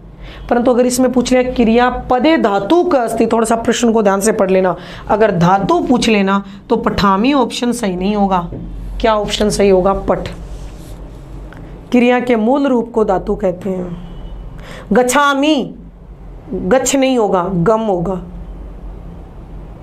समझ रहे हो।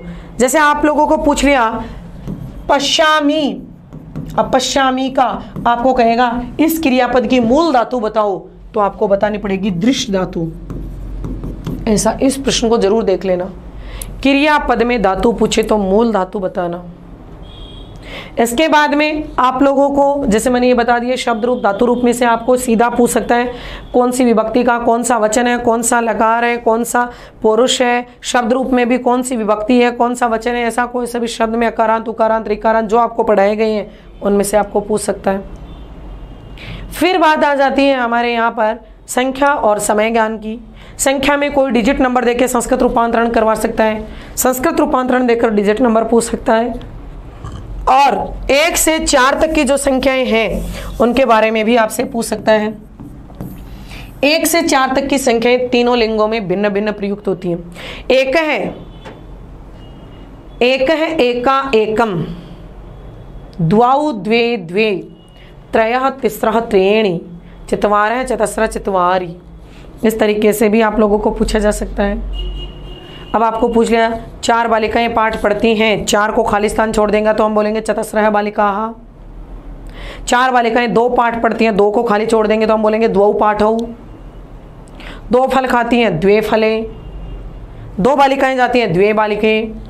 2 बालक जाते हैं, द्वौ बालकौ।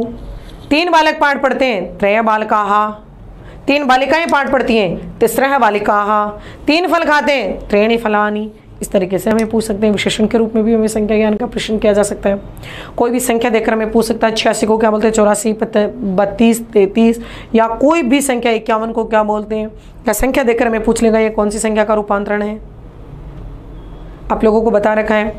फिर दूसरी बात आप देखोगे हो संख्यावाची जो शब्दावली है उनमें भी पूरे को क्या बोलेंगे, पूर्ण, आधे को बोलेंगे अर्ध, पाव को बोलेंगे पादोन, पौण को बोलेंगे पादोन, पाव को बोलेंगे पाद, सवा को बोलेंगे सपाद, साढ़े को बोलेंगे सार्ध, आधे को बोलेंगे अर्ध।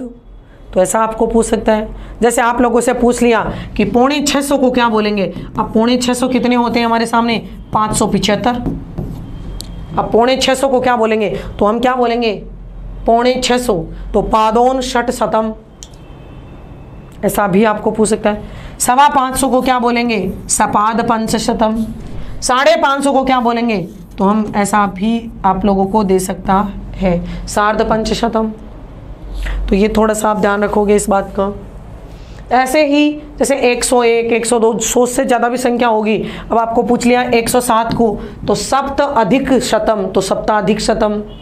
113 त्रयोदश अधिक शतम। ऐसे संख्या भी आपको पूछ सकता है। फिर आपको देखें तो 1000 को सहस्रम, लाख को लक्ष, 10 लाख को 10 लक्षम, 10,000 को 10 सहस्रम, 10,000 को अयुतम भी कहते हैं और 10 लाख को प्रयुतम भी कहते हैं। करोड़ को कोटि। ऐसे शब्दावलियाँ भी आपको दी जा सकती हैं। समय ज्ञान में आपको जो कुछ शब्दावलियाँ निश्चित वो याद रख लेना। बजे को वादने वादनम, वाक्य में प्रयोग हो तो वादने, स्वतंत्र रूप से हो तो वादनम।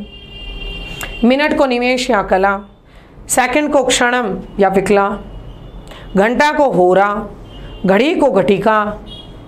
और वही शब्दावली जैसे एक संख्या हो तो 1, 2 हो तो द्वि, 3 हो तो त्रि, 4 हो तो चतुर, 5 हो तो पंच, 6 हो तो षड, 7 हो तो सप्त, 8 हो तो अष्ट, 9 हो तो नव, 10 हो तो 10, 11 हो तो एकादश, 12 हो तो द्वादश। फिर मिनट, जितनी आपके 60 तक कोई भी मिनट है, संख्या ज्ञान में आपको सारी मिनट बताई रखी है। संख्या ज्ञान में आप लोग अगर ये याद रख लोगे ना, 10 को दश बोलते हैं, 20 को विंशति ही बोलते हैं, 30 को त्रिंशत बोलते हैं, हलंत लगता है त्रिंशत के। 40 को चतवारिंशत बोलते हैं, हलंत लगता है। 50 को पंचाशत कहते हैं। 60 को षष्ठी ही विसर्ग लगेगा। 70 को सप्तति ही विसर्ग लगेगा। 80 को अशीति ही विसर्ग लगेगा। 90 को नवति ही विसर्ग लगेगा और 100 को शतम बोलते हैं। तो इस तरीके से आप लोग संख्या के आधार पर समय ज्ञान को भी बता सकते हो। कोई भी वाक्य में दे देगा मोहन 5 बजे पाठ पढ़ता है, 5 बजे, 5:15, कोई भी घड़ी देकर आपको समय पूछा जा सकता है। डिजिट्स नंबर देकर समय ज्ञान करके संस्कृत रूपांतरण दिया जा सकता है। संस्कृत रूपांतरण देकर समय का ज्ञान करवाया जा सकता है। और उन शब्दों को आप एक बार एकावली में लिखा करो, जैसा मैं पेपर में सॉल्व करवाती हूँ आप लोगों को। अलग से हम लिखकर अगर करें तो प्रश्नों को अच्छी तरह से समय की भी बचत होगी और प्रश्न 100% सही होगा। इसके बाद में आपके आता है जैसे कारक। अब कारक में कोई सी भी विभक्ति के बारे में आपसे पूछ सकता है। कोई भी पद देकर विभक्ति कौन सी होगी, आपको पूछ लिया विकार योग में कौन सी विभक्ति होगी, संप्रदान में कौन सी होगी। तो थोड़ा सा कारक के मोटा मोटे आपको परिभाषा आपको पता रहनी चाहिए। जैसे प्रातिपदिकार्थ लिंग परिमाण वचन मात्रे प्रथमा, तो प्रथमा विभक्ति होगी। या फिर कर्तुरिप्सितमम कर्म कर्मणि द्वितीया, कर्म में द्वितीया होगी। तो कारक वाला भी आप लोग याद रखोगे कि कारककर्ता, प्रातिपदिकार्थ, लिंग परिमाण, वचन, इन सब में प्रथमा होगी। इसके अलावा जैसे आपको पूछ लिया जाए तट तटि तटम में लिंग बाहुल्य के कारण, एक द्वो बहु वचन बाहुल्य के कारण, द्रोणोव्रीहि परिमाण या माप के कारण। और द्वितीय में हम कहेंगे कर्तुरिप्सितमम कर्म। तो यहाँ पर हम लोग कहें कर्तुरिप्सितमम कर्म, कर्ता अपनी क्रिया के लिए जैसे सर्वाधिक चाहता है उसे कर्म कहते हैं। कर्मणि द्वितीय, कर्म में द्वितीय होती है। जिस कर्म में द्वितीय होती है वो अनुक्त कर्म होता है, याद रखिएगा। अनुक्त उक्त आपको बताया जिसके अनुसार क्रिया लगती है वो उक्त होता है, नहीं लगती है वो अनुक्त होता है। कर्तृवाच्य में कर्ता उक्त होता है, कर्मवाच्य में कर्म उक्त होता है। इसके अलावा हम लोग देखते हैं तो द्वितीय विभक्ति में हम देखेंगे जैसे अकथितम च, तो दु है याच पच्च दंड रुद्ध प्रचची ब्रू सास जी मत मुशनी री कृष्व है। 16 द्विकर्मक धातुओं में गौण कर्म आए तो द्वितीय होगी। तो दोनों कर्म आ जाए दोनों में द्वितीय लगेगा, क्योंकि मुख्य कर्म में तो लगेगी ही लगेगी, गौण कर्म में भी तो द्वितीय विभक्ति देख लेना। उपान मध्यान्ह वस्य वस धातु के पहले कोई उपसर्ग लग जाए तो आप द्वितीय विभक्ति लगाना। चेक करना किसी भी धातु के पहले कोई भी उपसर्ग हो तो द्वितीय विभक्ति लगेगी। सेंग स्था और आस धातु के पहले अधिक उपसर्ग लग जाएगा तो द्वितीय विभक्ति होगी। अभिता परिता समयानिक्षा हा प्रति उभयता सर्वथा दिख ऊपरी ऊपरी अधो अध अद्यदि अंतरा अंतरेण ये अव्यय आ जाए तो द्वितीय लगेगी। काला ध्वनो और अत्यंत संयोग समय और दूरी निरंतरवाची हो तो द्वितीय विभक्ति का प्रयोग होगा। तो ये सारी शब्दावलियों का प्रयोग आप ध्यान में रखोगे तो द्वितीय विभक्ति आप कर सकते हो आसानी से। कोई भी कर्म होगा उस कर्म में हम कौन सी विभक्ति लगा देंगे, द्वितीय। साधक तमम करणम, कर्ण में तृतीया होगी। कर्ण कर्तृकरणीय तृतीया, तो कर्ता कर्मवाच्य और भाववाच्य के कर्ता में तृतीया होगी और कर्ण में भी तृतीया होगी। येनांग अंग विकार है, किसी भी विकृत अंग में कौन सी विभक्ति लगाओगे, तृतीया। और फिर आप देखोगे इत्थम भूत लक्षण, किसी व्यक्ति की पहचान किसी विशेष लक्षण या चिन्ह से होती है तो हम तृतीया। आपको मैं बोल रही हूँ एक बार फिर वापस रिमाइंड करवा देती हूँ। जो आप ये वीडियो अगर सुन रहे हो तो एक बार अपनी कॉपी को जरूर पास में रखिएगा, साथ में पूरे संस्कृत का आपका रिविजन होगा। साथ के साथ आपको पता चल जाएगा कहाँ कहाँ आपको कौन सा क्या चीज़ पढ़नी है। और इसके बाद में आप देखोगे कि प्रकृति स्वभाव अर्थ में भी तृतीया होगी, हेतु कारण में भी तृतीया होगी, अपवर्गे में भी तृतीया, फल प्राप्ति में भी तृतीया होगी। सहयुक्त है प्रधान तृतीया, सह साकम सार्धम समम के योग में प्रधानकर्ता में भी कौन सी करेंगे, तृतीया होगी। फिर हम देखते हैं कर्मणा यम अभिप्रति संप्रदानम, संप्रदान है चतुर्थी, संप्रदान में चतुर्थी होती है। किसी व्यक्ति को स्थायी रूप से कोई वस्तु दी जाती है तो उस वस्तु के प्राप्तकर्ता में कौन सी होगी, संप्रदान होगी। दा धातु के योग में संप्रदान में चतुर्थी कर देना, परंतु धोबी को वस्त्र धोने के योग में चतुर्थी नहीं होगी। रुच धातु के योग में प्रियमाण यानी कर्ता में चतुर्थी होगी और स्प्री धातु के योग में कर्म में चतुर्थी होगी। तो रोचते रोचते रोचनते क्रिया आ जाए तो कर्ता में चतुर्थी, स्प्रीति स्प्रीते स्प्रियंती आ जाए तो कर्म में चतुर्थी होगी। क्रोध द्रोह ईर्ष्या असूया अर्थ वाली धातु आ जाए तो जिसके प्रति क्रोध आदि किया जाए उसमें चतुर्थी कर देना। और अगर इन धातुओं के पहले कोई उपसर्ग लग जाए तो कर्म में चतुर्थी हो जाएगी। धार्य उत्मर्ण धार्यति धातु आ जाए, कर्ज लेना, उधार लेना, ऋण लेना, तो वहां पर जिस किसी व्यक्ति से उधार लिया जाता है उसमें चतुर्थी हो जाएगी। नमः स्वस्ति स्वाहा स्वदा अलम वसट के योग में चतुर्थी हो जाएगी। अलम यदि निषेध अर्थ में आए तो तृतीया होगी, याद रखना। अलम निषेध अर्थ में आ जाए तो तृतीया होगी। पूछा जा सकता है आपसे, अलम अगर निषेध अर्थ में, निषेधार्थे अर्थ, निषेधार्थे अलम योगे का विभक्ति, निषेध अर्थ में अलम के योग में कौन सी विभक्ति होगी तो तृतीया होगी। बाकी आपको चतुर्थी करनी है। और अलग होने के योग में ध्रुवम अपाय अपादानम पंचमी, अपादानी पंचमी, अपादान में पंचमी करना। जिस किसी निश्चित दूरी से कोई व्यक्ति या वस्तु अलग होता है तो उस अपादान में कौन सी विभक्ति करेंगे? पंचमी। हिमालय से गंगा निकलती है, हिमालय में पंचमी। ब्रह्मा से प्रजा उत्पन्न होती है, ब्रह्मा में पंचमी। वृक्ष से पत्ते गिरते हैं, वृक्ष में पंचमी। दौड़ते हुए घोड़े से गिरता है, घोड़े में पंचमी। यानी हम देखें भुआ प्रभुआ, जिस किसी उद्गम स्थान से कोई वस्तु प्रवाहित होती है, निकलती है, बहती है तो पंचमी करेंगे। कोई जन्म लेता है, प्रकृति अर्थ में जन्म लेते अर्थ में आ जाए, काम से क्रोध उत्पन्न होता है, पंचमी विभक्ति होगी। भीत्रार्थानाम भय हेतु, भय और कारण के योग में विभेति और त्रायते अर्थ में बचने या डरने के कारण में कौन सी विभक्ति हो जाएगी? पंचमी हो जाएगी। इसके अलावा आप देखोगे पृथक वीना नाना के योग में द्वितीय, तृतीया और पंचमी तीनों विभक्तियों का बोध किया जा सकता है। आख्यातो उपयोगे पंचमी, किसी गुरु से या उपाध्याय से, अपने शिक्षक से नियमित रूप से यदि कोई अध्ययन कार्य किया जाता है तो अपने अध्यापक में कौन सी विभक्ति लगाई जाएगी? पंचमी विभक्ति लगाई जाएगी। संबंध में कौन सी होगी? षष्ठी। और संबंध कारक नहीं होता है, आपको पता है। काके की रा रे री जहाँ भी आ जाए वहाँ षष्ठी विभक्ति हो जाए। कृति अर्थ में करता तो कर्म में षष्ठी लगाएंगे। हेतु वाक्य अर्थ में आ जाए वहाँ पर हम कौन सी विभक्ति लगा देंगे? षष्ठी लगा देंगे। यतश्च निर्णाणम, बहुतों में से एक का चयन करना हो, तमप प्रत्यय का योग आ रहा हो तो हम षष्ठी अथवा सप्तमी लगाएंगे। और तरप प्रत्यय का भाव आ रहा हो तो पंचमी लगाएंगे। और आधारोधिकरणम, आधार में हम कौन सी लगाएंगे? सप्तमी। आधार तीन प्रकार का होता है, औपश्लिष्टिक, अभिव्यापक, वैषयिक। में पर अंदर अर्थ आ जाए तो हम सप्तमी का बोध करेंगे। जैसे वसति, शेते, अब आस्ते, ये आधार अर्थ की क्रियाएं हैं, परंतु इनके उपसर्ग लग जाए तो द्वितीय में चली जाएंगी, या शुद्धि संशोधन में भी आपसे पूछा जा सकता है। तो इस तरीके से आपको याद रखना होगा। विभक्तियां 7 होती हैं, कारक 6 होते हैं। इन्हीं के आधार पे आपको वाक्य का अनुवाद बनाना होगा। वाक्य अनुवाद बनाओ तो कर्ता को देखना, कर्ता यदि संज्ञा शब्द का हो या तत्शब्द हो, सह तौ ते सा ते ता तत्ते तन, ऐसा कुछ हो तो आपको क्रिया प्रथम पुरुष की लगानी है। और कर्ता की जितनी संख्या होगी उतना ही वचन लगा देना, यानी कर्ता में जो वचन होगा वही क्रिया में वचन होगा। कर्ता यदि मध्यम पुरुष यानी युष्मत शब्द का हो, तुम दोनों, तुम सब, तो क्रिया मध्यम पुरुष की आएगी। और अस्मत् शब्द का हो, मैं, हम दोनों, हम सब, तो उत्तम पुरुष की आएगी।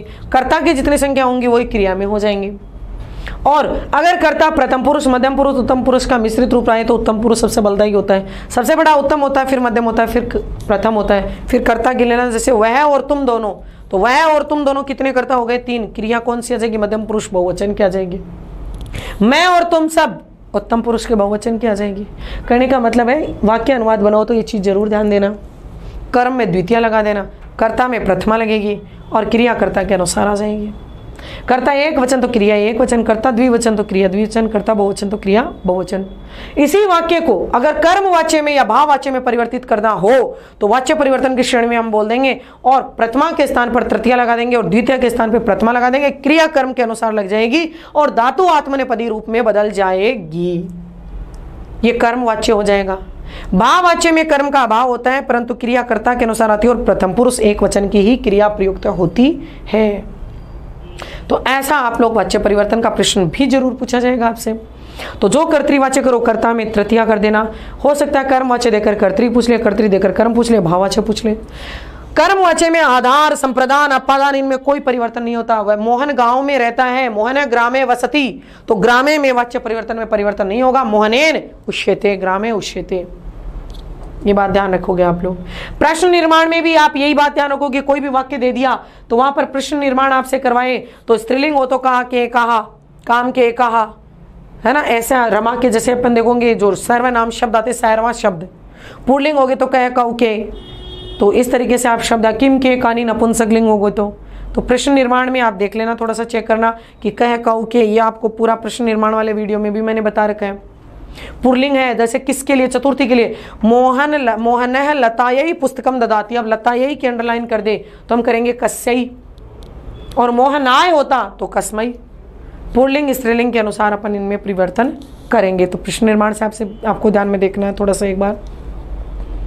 प्रश्न निर्माण अपने आप में कोई स्वतंत्र टॉपिक नहीं होता है। कोई से विद्यार्थी भ्रमित रहते हैं कि ये टॉपिक हमने करवाया नहीं है, पढ़ा नहीं, ये इसी का ही एक अंग माना जाता है। अशुद्धि संशोधन भी जो अपने अभी तक इतना देर बोला है उसी में से ही आपसे पूछा जाएगा। फिर आता है आप लोगों के यहाँ पर अलग से जो इस टॉपिक से अलग हटकर अपन बात करें तो जैसे छंद, अब छंद में आपको क्या करेगा, श्लोक देगा और श्लोक के वर्ण गिन लेना। अगर आपके पूरे श्लोक में 32 वर्ण आ रहे हैं तो बिना कोई सोचे समझे बिना कौन सा छंद कर देना, अनुष्टुप छंद कर देना। 32 वर्ण आ रहे हैं तो अनुष्टुप छंद कर देना। और 44 वर्ण आ रहे हैं तो आपके सामने 3 नाम आ जाएंगे। कौन कौन से, इंद्र वज्रा, उपेंद्र वज्रा और उपजाति। अगर शुरू में अगर आप देखोगे शुरू की मात्रा गुरु आ जाए और चारों चरणों में टोटल 44 वर्ण आ रहे हैं तो बिना समय गंवाए आप इंद्र वज्रा कर देना, क्योंकि इंद्र में आपको बता रहे देखो आदेश के कारण ही गुरु होगा। उपेंद्र वज्रा शुरू में लघु आ जाए, उपेंद्र वज्रा कर देना।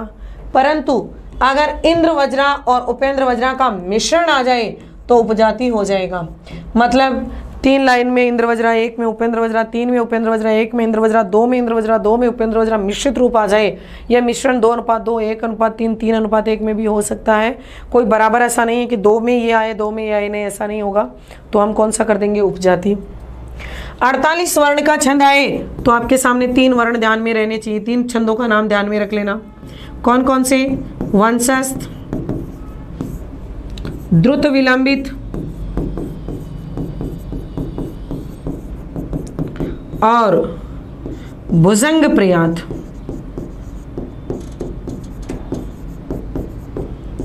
भुजंग प्रयात, तो ऐसा आप देख लेना, भुजंग प्रयात। अगर आपको शुरू में जगण जय भाने लघु गुरु लघु, अगर शुरू में नगण, ये नगण आ गया नए से ले, या भुजंग प्रयात यगण आ गया ये माता, तो यगण आ गया तो भुजंग प्रयात कर देना। नगण आ जाए तो द्रुत विलंबित कर देना। जगण आ जाए तो कौन सा कर दोगे, वंशस्थ। जगण, जन्म लेने की प्रक्रिया से वंश की वृद्धि होती है। जो सभी मात्राएं लघु होती हैं वो द्रुत गलती से बोली जाती हैं। यगण भुजंग शर्प की आकृति का होता है। इस तरीके से हम याद रखेंगे।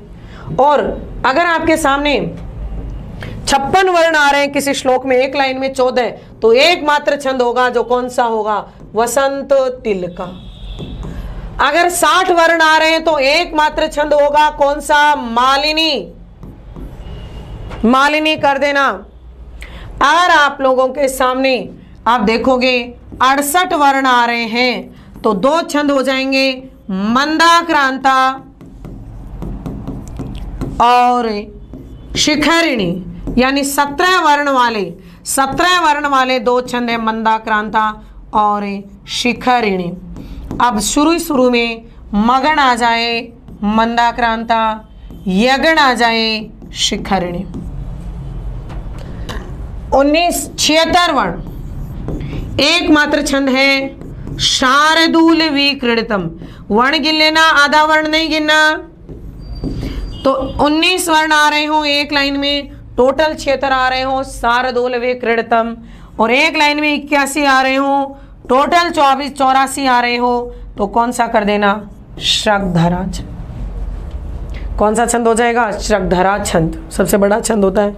और मात्रिक छंद कौन सा होता है, आर्या छंद, जिसमें यस्यापादे प्रथमे द्वादश मात्रा तथा तृतीय अष्टादश द्वितीय चतुर्थ के पंचदश आर्या, जिसके हम देखते हैं पहले और तीसरे चरण में 12 मात्राएं होती हैं, और अष्टादश द्वितीय तो 18 मात्रा दूसरे चरण में होते हैं, पंचदश चतुर्थ के 15 मात्रा चौथे चरण में होती है। तो आर्य छंद कर देंगे। या आप छंद का प्रश्न कर सकते हो। अलंकार का आपका प्रश्न आता है, जो सेकंड लेवल में अलंकार का जो चैप्टर आता है उसमें हम देखेंगे कि आप लोगों को कोई श्लोक देके अलंकार पूछ सकता है, परिभाषा के रूप में पूछ सकता है। इस बार अलंकार का नया टॉपिक जुड़ा इसलिए इसी बार पूछा जाएगा। तो जब किसी वर्ण की आवृत्ति आ रही हो, शब्द की आवृत्ति आ रही हो, तो वर्ण साम्यम अनुप्रास अनुप्रास अलंकार करना।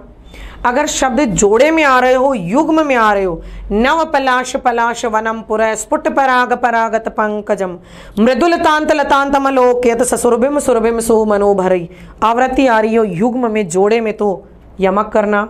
ददता माँ करीबी करीबी, तो करीब ही आप देख रहे हो युग्म में आ रहे हो, तो हम कौन सा करेंगे, यमक। प्रतिकूलताम उपगतै ही विदो विफलत्वमेति बहुसाधनता अवलंबनाय दिन भर्तुर्वन्न प्रतिशति कर सहस्रमपि। जहां पर श्लिष्ट पद हो, एक ही पद के अनेक अर्थ निकल रहे हो, विधाऊ श्लेष अलंकार हम लोग करेंगे। जहां पर स्वाभाविक चेष्टा का हूबहू रूप में वर्णन किया जाएगा बिना कोई अपने आप में विशेषण अर्थ में देकर, तो स्वभावोक्ति अलंकार होगा। जहां उपमेय और उपमान की समानता हो, उपमा अलंकार हो। जैसे एक उदाहरण से मैंने आपको बताया था, मुख कमल के समान सुंदर है, उपमा अलंकार है। तत्रूपकम अभेदो या उपमानो उपमेयो, जहां उपमान और उपमेय में कोई भेद नहीं है, मुख कमल ही है, कौन सा करेंगे? रूपक अलंकार। और जहां पर संभावना मतोत्प्रेक्षा, जहां संभावना व्यक्त की जाती है मानो मुख कमल के समान है, तो कौन सा होगा? उत्प्रेक्षा होगा। इसके बाद में हम कहें मुख कमल से भी सुंदर है, व्यतिरेक हो जाएगा। क्षीण क्षीणो अपि भूय शशि भूय भूयो अपि, व्यतिरेक अलंकार करेंगे। ऐसे संसार से विष वृक्ष से द्वे एव रसवत फले रूपक कर देंगे। क्षण आप देखोगे लिम्पति तमो अंगानि वर्स्तिवांजनम नभ, उत्प्रेक्षा करेंगे। क्षणात् प्रबोध मायाति, उपमा करेंगे। ऐसे इव क्रिया के लगा हुआ हो तो उत्प्रेक्षा, और आप देखोगे जहां पर उपमेय के लगा हुआ हो तो उपमान कर देंगे। जहां भ्रम उत्पन्न हो जाएगा, भ्रांतिमान, मन दोलायमान हो जाएगा, संदेह हो जाएगा, संदेह अलंकार करेंगे। शंकाप्रद हो जाएगा, संदेह अलंकार करेंगे। जहां कर्ता प्रदान होता है, दीपक अलंकार होगा। क्रिया प्रदान होगी, तुल्य योगिता अलंकार होगा। और जहां कारण के बिना कार्य हो रहा है, विभावना अलंकार हम लोग करते हैं। जहां सुक्ति आ जाए, अर्थांतर न्यास अलंकार होता है। जहां जैसे हम कहें असंभव को संभव कर देना, निदर्शन अलंकार। और किसी बात को सिद्ध करने के लिए उदाहरण के रूप में प्रस्तुत करना, दृष्टांत अलंकार। जो आपको उदाहरण बताए गए हैं अलंकार में, एक बार उनका फटाफट सरसरी दृष्टि से रिवीजन जरूर कर लेना। हो सकते हैं आपको उन्हीं उदाहरणों में से उदाहरण मिल जाए। टेस्ट पेपर में भी आप देखोगे अलंकार वाले में, और टेस्ट पेपर का भी एक बार रिवीजन जरूर कर लेना। मैंने बोला संस्कृत समृद्धि के टेलीग्राम चैनल पर अलंकार की PDF आपको मिल जाएगी, तो वहाँ से भी आप अपना देख सकते हो, रिवीजन कर सकते हो, उदाहरण देख सकते हो ज़्यादा से ज़्यादा। इसके बाद में एक प्रश्न सुक्ति की भी संभावना बनती है। सुक्ति का आ भी सकता है और नहीं भी आ सकता है। कोई भी सुक्ति देकर कोई पद का लोप कर लेगा, उसका लिंग पूछ लेगा, वचन पूछ लेगा, विभक्ति पूछ लेगा, हो सकता है व्याकरणिक परिचय पूछ ले, हो सकता है उसका पद पूछ ले। इस तरीके से आपको व्याकरण का समग्र रूप से रिवीजन करना है। ये आपका व्याकरण का सिलेबस आता है। इसमें अब एक टॉपिक बच रहा है, कौन सा? प्रत्यय। अब देखिए प्रत्यय का जो प्रश्न है वो आपके सामने 2 प्रश्न भी आ सकते हैं और 3 प्रश्न भी आ सकते हैं। प्रत्यय में भी मैं एक बार फटाफट आपको बता देती हूँ कि प्रत्यय भी 3 प्रकार के, कृदंत, तद्धित और स्त्री प्रत्यय। ज़्यादातर कृदंत तद्धित की संभावना रहती है।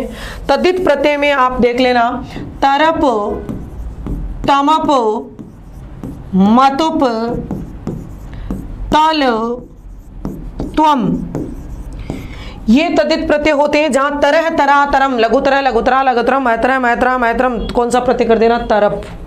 लघुतम, लघुतमा, लघुतमम, मैतरा, मैत्रा, मैत्रम, दातमा, तमा, तमम आ जाए, कौन सा हो जाएगा? तमप।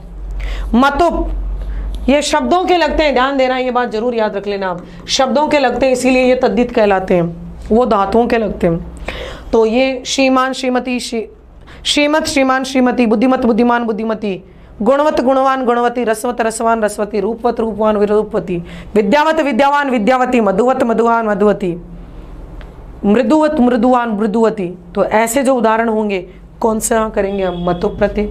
मतुप में याद रखना रंगवाची जो शब्द आते हैं ना, कृष्ण है, शुक्ल है, इनमें प्रत्यय दिखाई नहीं देगा, परंतु आपको कौन सा करना है? मतुप।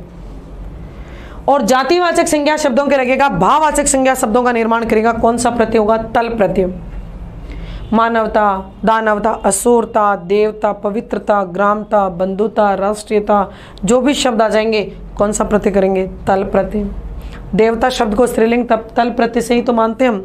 महत्वम है ना, ऐसे महत्वम, देवत्वम, पवित्रत्वम, शुद्धत्वम, जहाँ त्वम आ जाएगा वहाँ हम कौन सा कर देंगे? त्वम प्रत्यय, त्व प्रत्यय। इसके बाद जो सबसे बड़ी आप लोगों की संभावना रहती है, जो डर रहता है, जो फोबिया रहता है, वो रहता है इसका, कृदंत का। अब कृदंत में फटाफट आप लोग देख लीजिए, त्वमन प्रत्यय।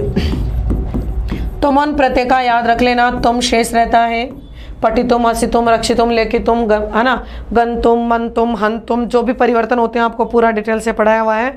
थोड़ा सा इसका अलग उदाहरण है वो याद रख लेना, वोडुम और सोडुम, वोडुम सोडुम।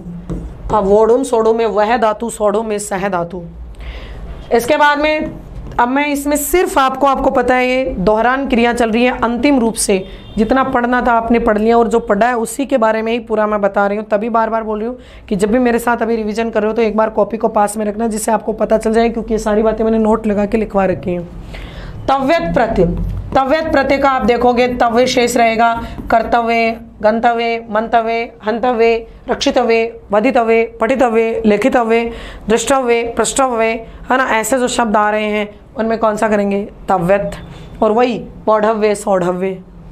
इसके बाद में आप देखोगे तव्यत, तव्य, अनियर, अनियर का अनीय शेष रहेगा, रमणीय, पठनीय, हसनीय, वचनीय, लेखनीय, रमणीय, रक्षणीय, पूजनीय, दर्शनीय, जो भी अनियर आ जाए, वचनीय, वदनीय, तो ये पूजनीय, रचनीय, रोचनीय, मोदनीय, हसनीय, ये सारे अनीय जहाँ से सजे, अनीय, अनिया, अनियम। पुल्लिंग होगा तो अनीय हो जाएगा, स्त्रीलिंग होगा तो अनियम हो जाएगा। इसके बाद में हम देखेंगे कि तव्य, तव्य, अनियर के बाद में आप लोगों के सामने एक प्रत्यय आएगा और उसको आपको याद रखना है, ल्युट प्रत्यय। बहुत इंपॉर्टेंट प्रत्यय है। ल्युट प्रत्यय का यू शेष रहेगा, यू और ना को सूत्र से यू को अन हो जाएगा और इस प्रत्यय से बना हुआ शब्द सदैव नपुंसक लिंग होगा, अनम बनेगा। पठनम, हसनम, रक्षणम, है ना, जहां भी अनम दिखाई दे, वचनम, वदनम, पठनम, हसनम, लेखनम, पूजनम, दर्शनम, जहां भी अनम आ जाए वहां पर हम कौन सा प्रत्यय करेंगे, ल्युट प्रत्यय। इसी तरीके का एक प्रत्यय आता है नोवल प्रत्यय। नोवल प्रत्यय का वो शेष रहता है, यू और नाकौ सूत्र से वो को अक होता है। पाठक, हासक, वादक, लेखक, दर्शक, रोचक, मोदक, रक्षक, जहां भी अक आ जाए, कारक, दर्शक, नाटक, पाठक, वादक, ये वाला अर्थ में आता है। इसका एक विशिष्ट उदाहरण मैंने बताया था, हन धातु के नूल प्रत्यय लगता है तो बनता है घातक। हन प्रत्यय के नूल प्रत्यय लगता है तो क्या बनता है, घातक। इसके बाद में देखो त्रिच प्रत्यय। त्रिच प्रत्यय त्रि शेष रहता है और त्रि का क्या बन जाता है, ता। कर्ता, गंता, मंता, दृष्टा, सृष्टा, है ना, हंता, मुक्ता, मोक्ता, भोक्ता, ये जो शब्द आ रहे हैं ये सारे किसके आएंगे, त्रिच के।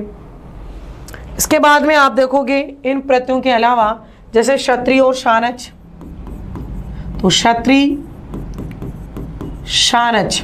अब क्षत्रिय का क्या शेष बचेगा, अत, जो पुल्लिंग में आपको मिलेगा अन और स्त्रीलिंग में मिलेगा अंति।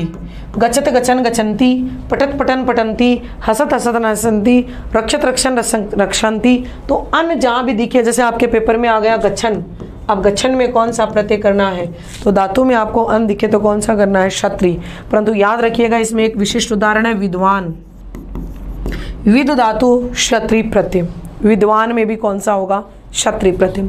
शानच का आन शेष रहता है जो मान में बदल जाता है आने मुख सूत्र से, और धातु में भी कर्तृ शब्द का आगम होकर ए जुड़ जाता है, हलन दूर हो जाता है। मोदमान, भाषमान, है ना, रोचमान, लभमान, वर्तमान, वर्धमान, सेवमान, याचमान, ये सारी धातुएं होती है जहाँ मान शेष रहेगा, शानच धातु में लगेगा शानच। अब श्रीमान और यहाँ मोदमान, देखो दोनों में फर्क है, वो शब्द और ये धातु है, तो मत्तुप और इसको मिलाने का प्रयास नहीं करें, वो शब्दों के लगता है, धातु के लगता है। इसके उदाहरण मैंने आप लोगों को बता रहे हैं, क्री धातु के लगेगा तो कुरवाणे, दा धातु के लगेगा तो ददाने, और शी धातु, शींग धातु सोने का लगेगा तो शयाने। यहाँ पर कुरवाण, ददान, शयान में पूछे तो कौन सा बता देना, क्षत्रिय प्रत्यय। इसके अलावा आप ध्यान में रखोगे घाय प्रत्यय। घाय प्रत्यय का अ शेष रहता है और सदैव पुल्लिंग शब्द बनता है। भाव अर्थ में यह प्रयुक्त होता है, पाठ, पट का पाठ, लिख का लेख, वध का वाद, वच का वाक, भुज का भोग, है ना, भज का भाग। इस तरीके से आप देखोगे जो भी शब्द, इसमें एक सबसे महत्वपूर्ण उदाहरण है, रंज धातु का बनता है राग। क्या बनेगा, राग। मध्यवर्ती य का लोप हो जाता, चजो को गिणने तो सूत्र से, ज को क्या हो गया, गए, आदि वृद्धि हो गई तो राग। पट का पाठ, अब जैसे ये आ जाए ना, वेद, भाय, भी धातु का क्या बन गया, भय, आदि संधि होकर बन गया भय, भाय, नाय, चाय, ऐसे जो शब्द आ रहे हैं, पाठ, लेख, वाद, वाह, वह धातु का क्या बन गया, वाह है। अब आपको पूछ लिया विवाद, आलेख, प्रपाठ, निर्भय, विनय, समझ रहे हो। यहां पर जैसे निश्चय, अब निश्चय में निस उपसर्ग हो जाएगा, यहाँ पे वाह, विवाह, निर्वाह, तो ऐसे जो शब्द आ रहे, निरुपसर्ग लग गया, निर्वाह बन गया। ऐसे शब्दों का प्रयोग अभी आपसे विसर्ग, उपसर्ग, समास, ये सारे शब्दों में जहाँ अ अंत में आ रहा हो और पुल्लिंग का भाव आ रहा हो, घय प्रत्यय होता है। और इसी के जैसे भाव अर्थ में जो ये तो होता है पुल्लिंग में, और ये जो तीन होता है ये स्त्रीलिंग में होता है। गति, मति, है ना, गति, मति, सुक्ति, मुक्ति, भुक्ति, इस तरीके के दृष्टि, सृष्टि, ये जो शब्द आ रहे हैं। कृति, अब आपको पूछ लिया प्रकृति में बताओ, तो प्र उपसर्ग, क्री धातु, घय प्रत्यय, संगति, सम उपसर्ग, गम धातु, कृतिन प्रत्यय, प्रगति, है ना, ये विकृति, आकृति, ऐसे शब्दों में होता है। तो बिल्कुल हम लोग कौन सा प्रत्यय करेंगे, तीन प्रत्यय। इसके बाद में देखो यत और ण्यत, ये मैं एक साथ ही बता रही हूँ। ल्यप, क्यप, ये चार हैं य वाले।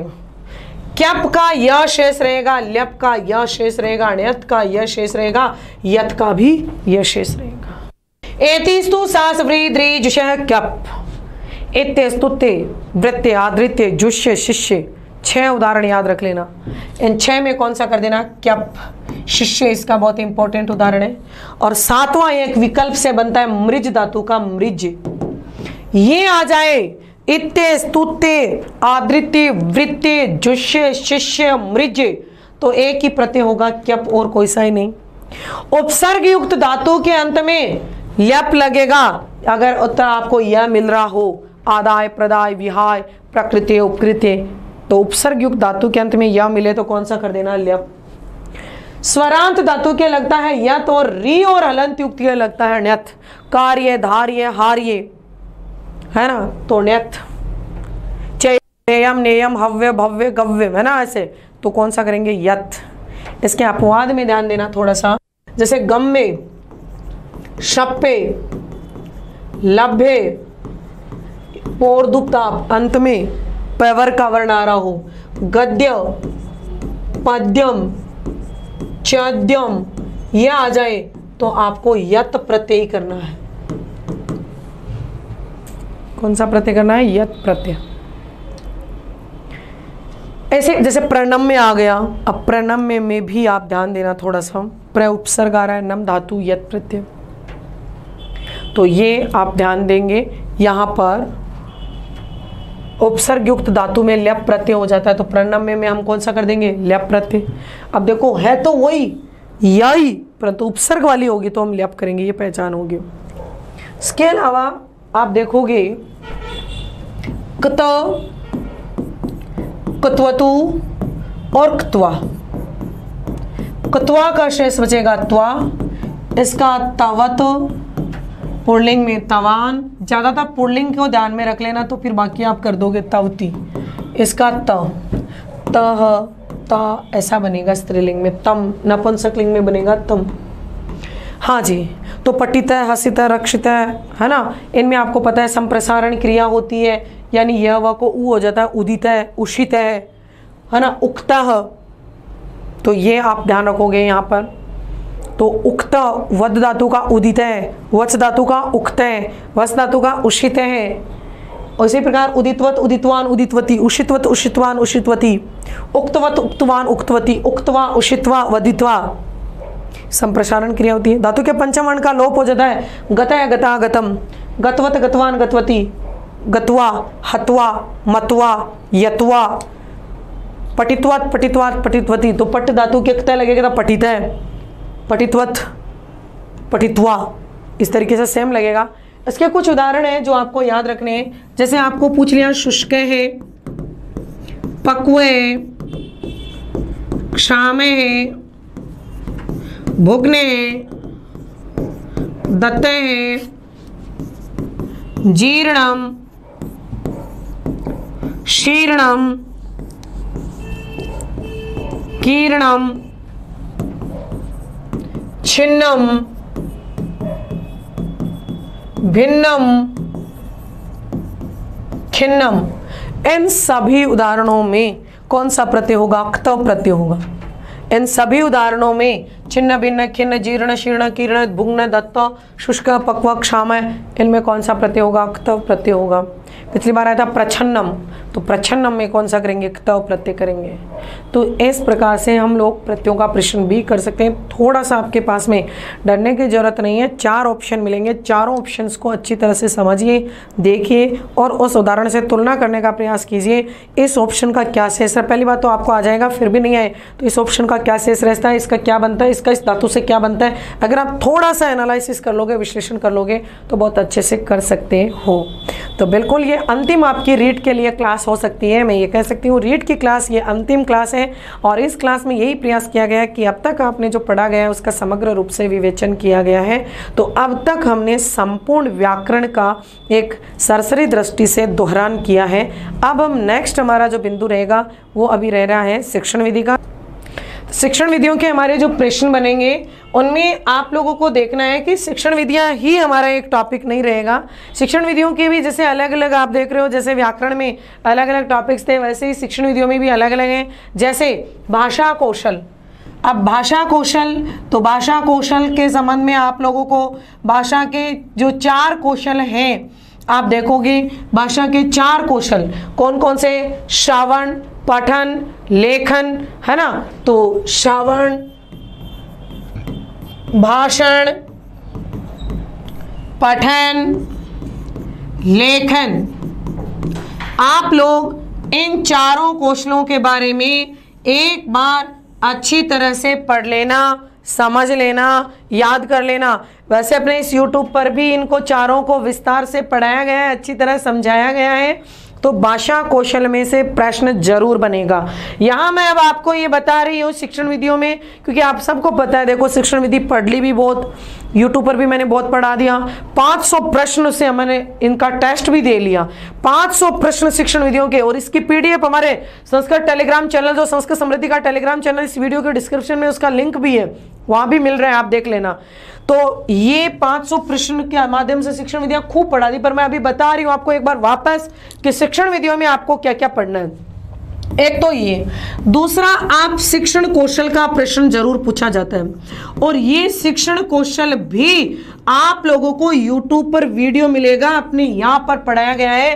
प्रस्तावना कौशल, श्यामपट कौशल, अन्वेषण प्रदान कौशल, प्रवाह कौशल, उद्दीपन कौशल, ये जो व्याख्या कौशल, ये जो स्वाभाविक दृष्टि से हमारे शिक्षण कौशल कि शिक्षक किस दृष्टि से, किस प्रकार से बालकों को संपूर्ण विस्तार के साथ शिक्षण कार्य करवाएं जिससे उनको विषय वस्तु अच्छी तरह से समझ में आ जाए। तो एक प्रश्न शिक्षण कौशल के बनने की संभावना पूरी है, याद रखिएगा आप लोग। इसके बाद अगली बात, शिक्षण कौशल के जस्ट बाद में आप लोगों को क्या देखना है, तो मैंने बताया ये भी मैंने विस्तार से आप लोगों को पढ़ा दिया। YouTube पर आप लोगों को मिल रही है ये क्लासेज, बाकायदा ये टॉपिक अलग से आपको करवाए गए हैं।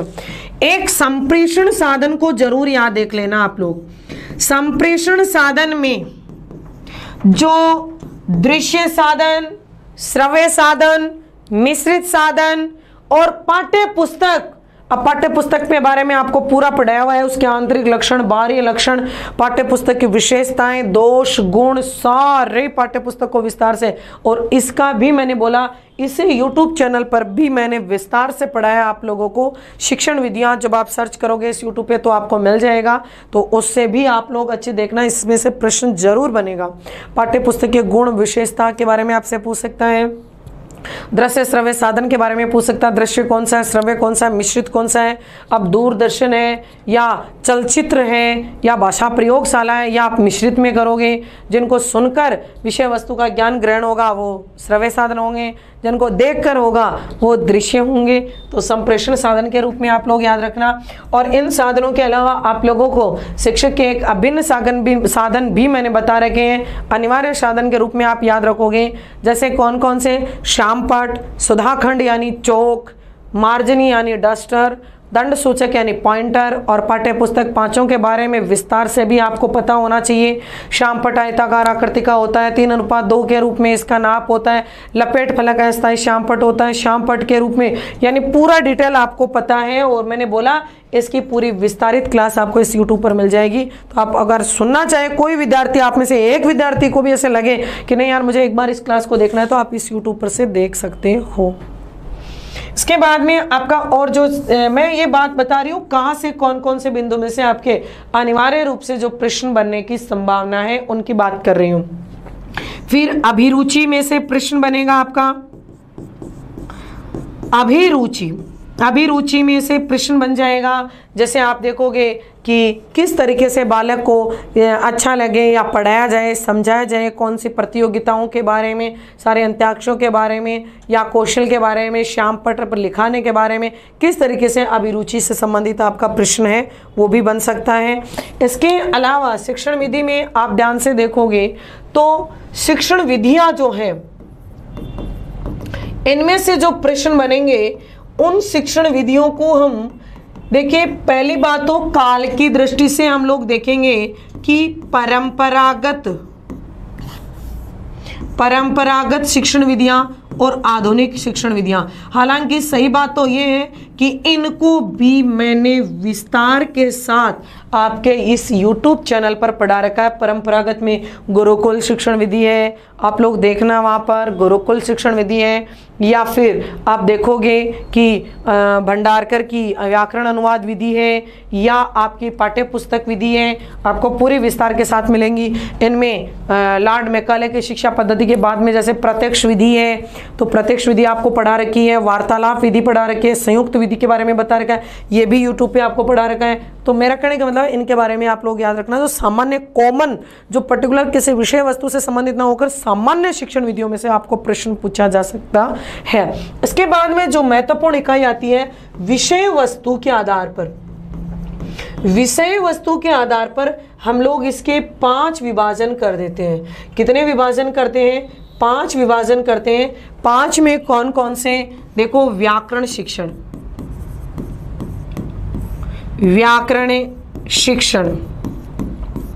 फिर हम करते हैं गद्य शिक्षण, फिर हम करते हैं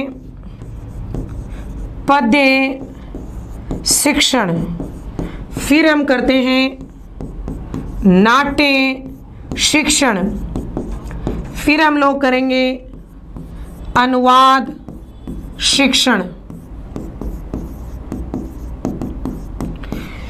इनमें से आप लोगों को पूरा देखना है एक बार, व्याकरण क्या होती है, क्यों पढ़ाई जाती है, व्याकरण के कौन कौन से अंग होते हैं, व्याकरण के मुख्य उद्देश्य क्या होते हैं, फिर व्याकरण की शिक्षण विधियां कौन कौन सी होती हैं, जैसे आगमन निगमन विधि है, सूत्र विधि है, और आप लोग देखोगे अव्याकृत विधि है, भाषा संसर्ग विधि जिसको हम कह सकते हैं अन्वय व्यतिरेक विधि के नाम से भी हम लोग उसको जानते हैं।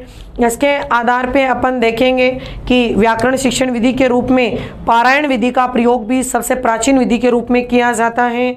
गद्य शिक्षण क्या होता है? गद्य के अंग 3 होते हैं, गद्य के विभाजन रूप में भेद 2 होते हैं, वाचन व्याख्या और विचार विश्लेषण 3 अंग होते हैं, कथा और आख्यायिका इनके 2 भेद होते हैं। इसमें उद्बोधन विधि, प्रश्नोत्तर विधि या फिर व्याख्या विधि के रूप में हम गद्य शिक्षण को विस्तार से पढ़ते हैं। कथा को पढ़ने के लिए अर्थ अवबोध विधि का भी प्रयोग किया जाता है।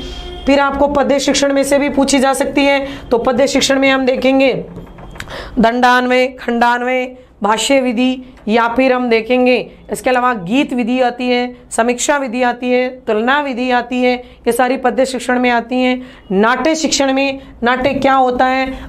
अभिनय या अनुकरण को हम नाट्य कहते हैं। आदर्श नाट्य विधि, कक्षा अभिनय विधि, रंगमंच विधि, समवाय विधि, यह नाट्य शिक्षण में हम लोग इनका प्रयोग करते हैं। अनुवाद, द्विभाषा ज्ञानम, 2 भाषाओं के ज्ञान को अनुवाद कहते हैं। अनुवाद के 3 प्रकार होते हैं, भेद होते हैं, तथ्य अनुवाद, या फिर हम कहें छाया अनुवाद, भाव अनुवाद, अक्षर अनुवाद, वर्ण अनुवाद। अनुवाद के चरण 4 हैं भंडारकर विधि के अनुसार और अनुवाद के भेद 3 है। ये दोनों बातें क्लियर रख लेना, याद कर लेना।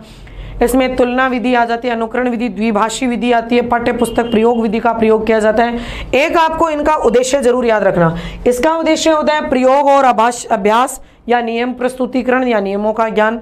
इसका होता है विचार विश्लेषण, समास बहुलता। इसका होता है भाव सौंदर्य या फिर रसानुभूति। इसका होता है अभिनय या मनोरंजन, और इसका होता है द्विभाषा ज्ञानम।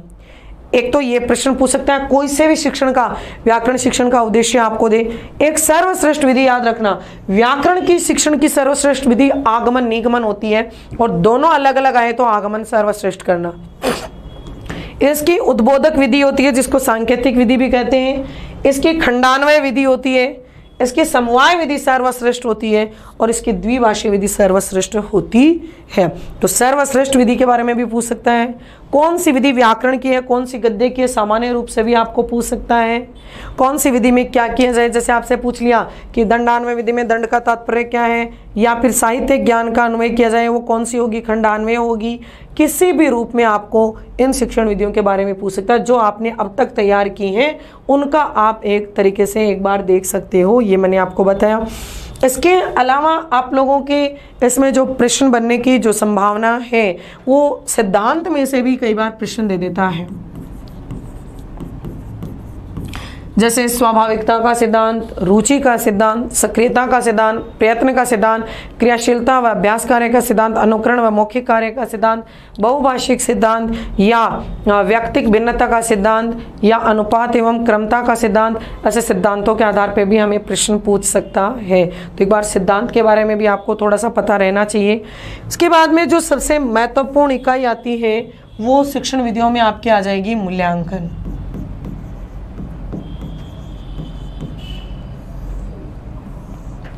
मूल्यांकन के बारे में आपको पूछेगा तो मूल्यांकन के आपको पता है जन्मदाता प्रोफेसर राय साहब। मूल्यांकन मूल रूप से 2 प्रकार, बाकी तो 4, 3 कुछ भी पूछा जाए, रीट में ये पेपर में प्रश्न आया हुआ है। मूल्यांकन ये मुख्य रूप से 2 प्रकार होते हैं, मौखिक और लिखित। बाकी जो बाह्य, आंतरिक या नियोजन, निर्णयात्मक, क्रियात्मक, प्रक्रियात्मक मानते हैं, ये उपभेद और क्रियान्वित रूप होते हैं। मुख्य रूप से 2 ही भेद होते हैं मूल्यांकन के, मौखिक और लिखित।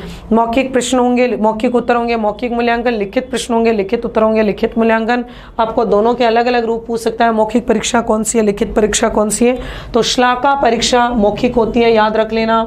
शास्त्रार्थ, ये थोड़े से नाम संस्कृत के याद रखना, ये शास्त्रार्थ है, ये मौखिक होती है।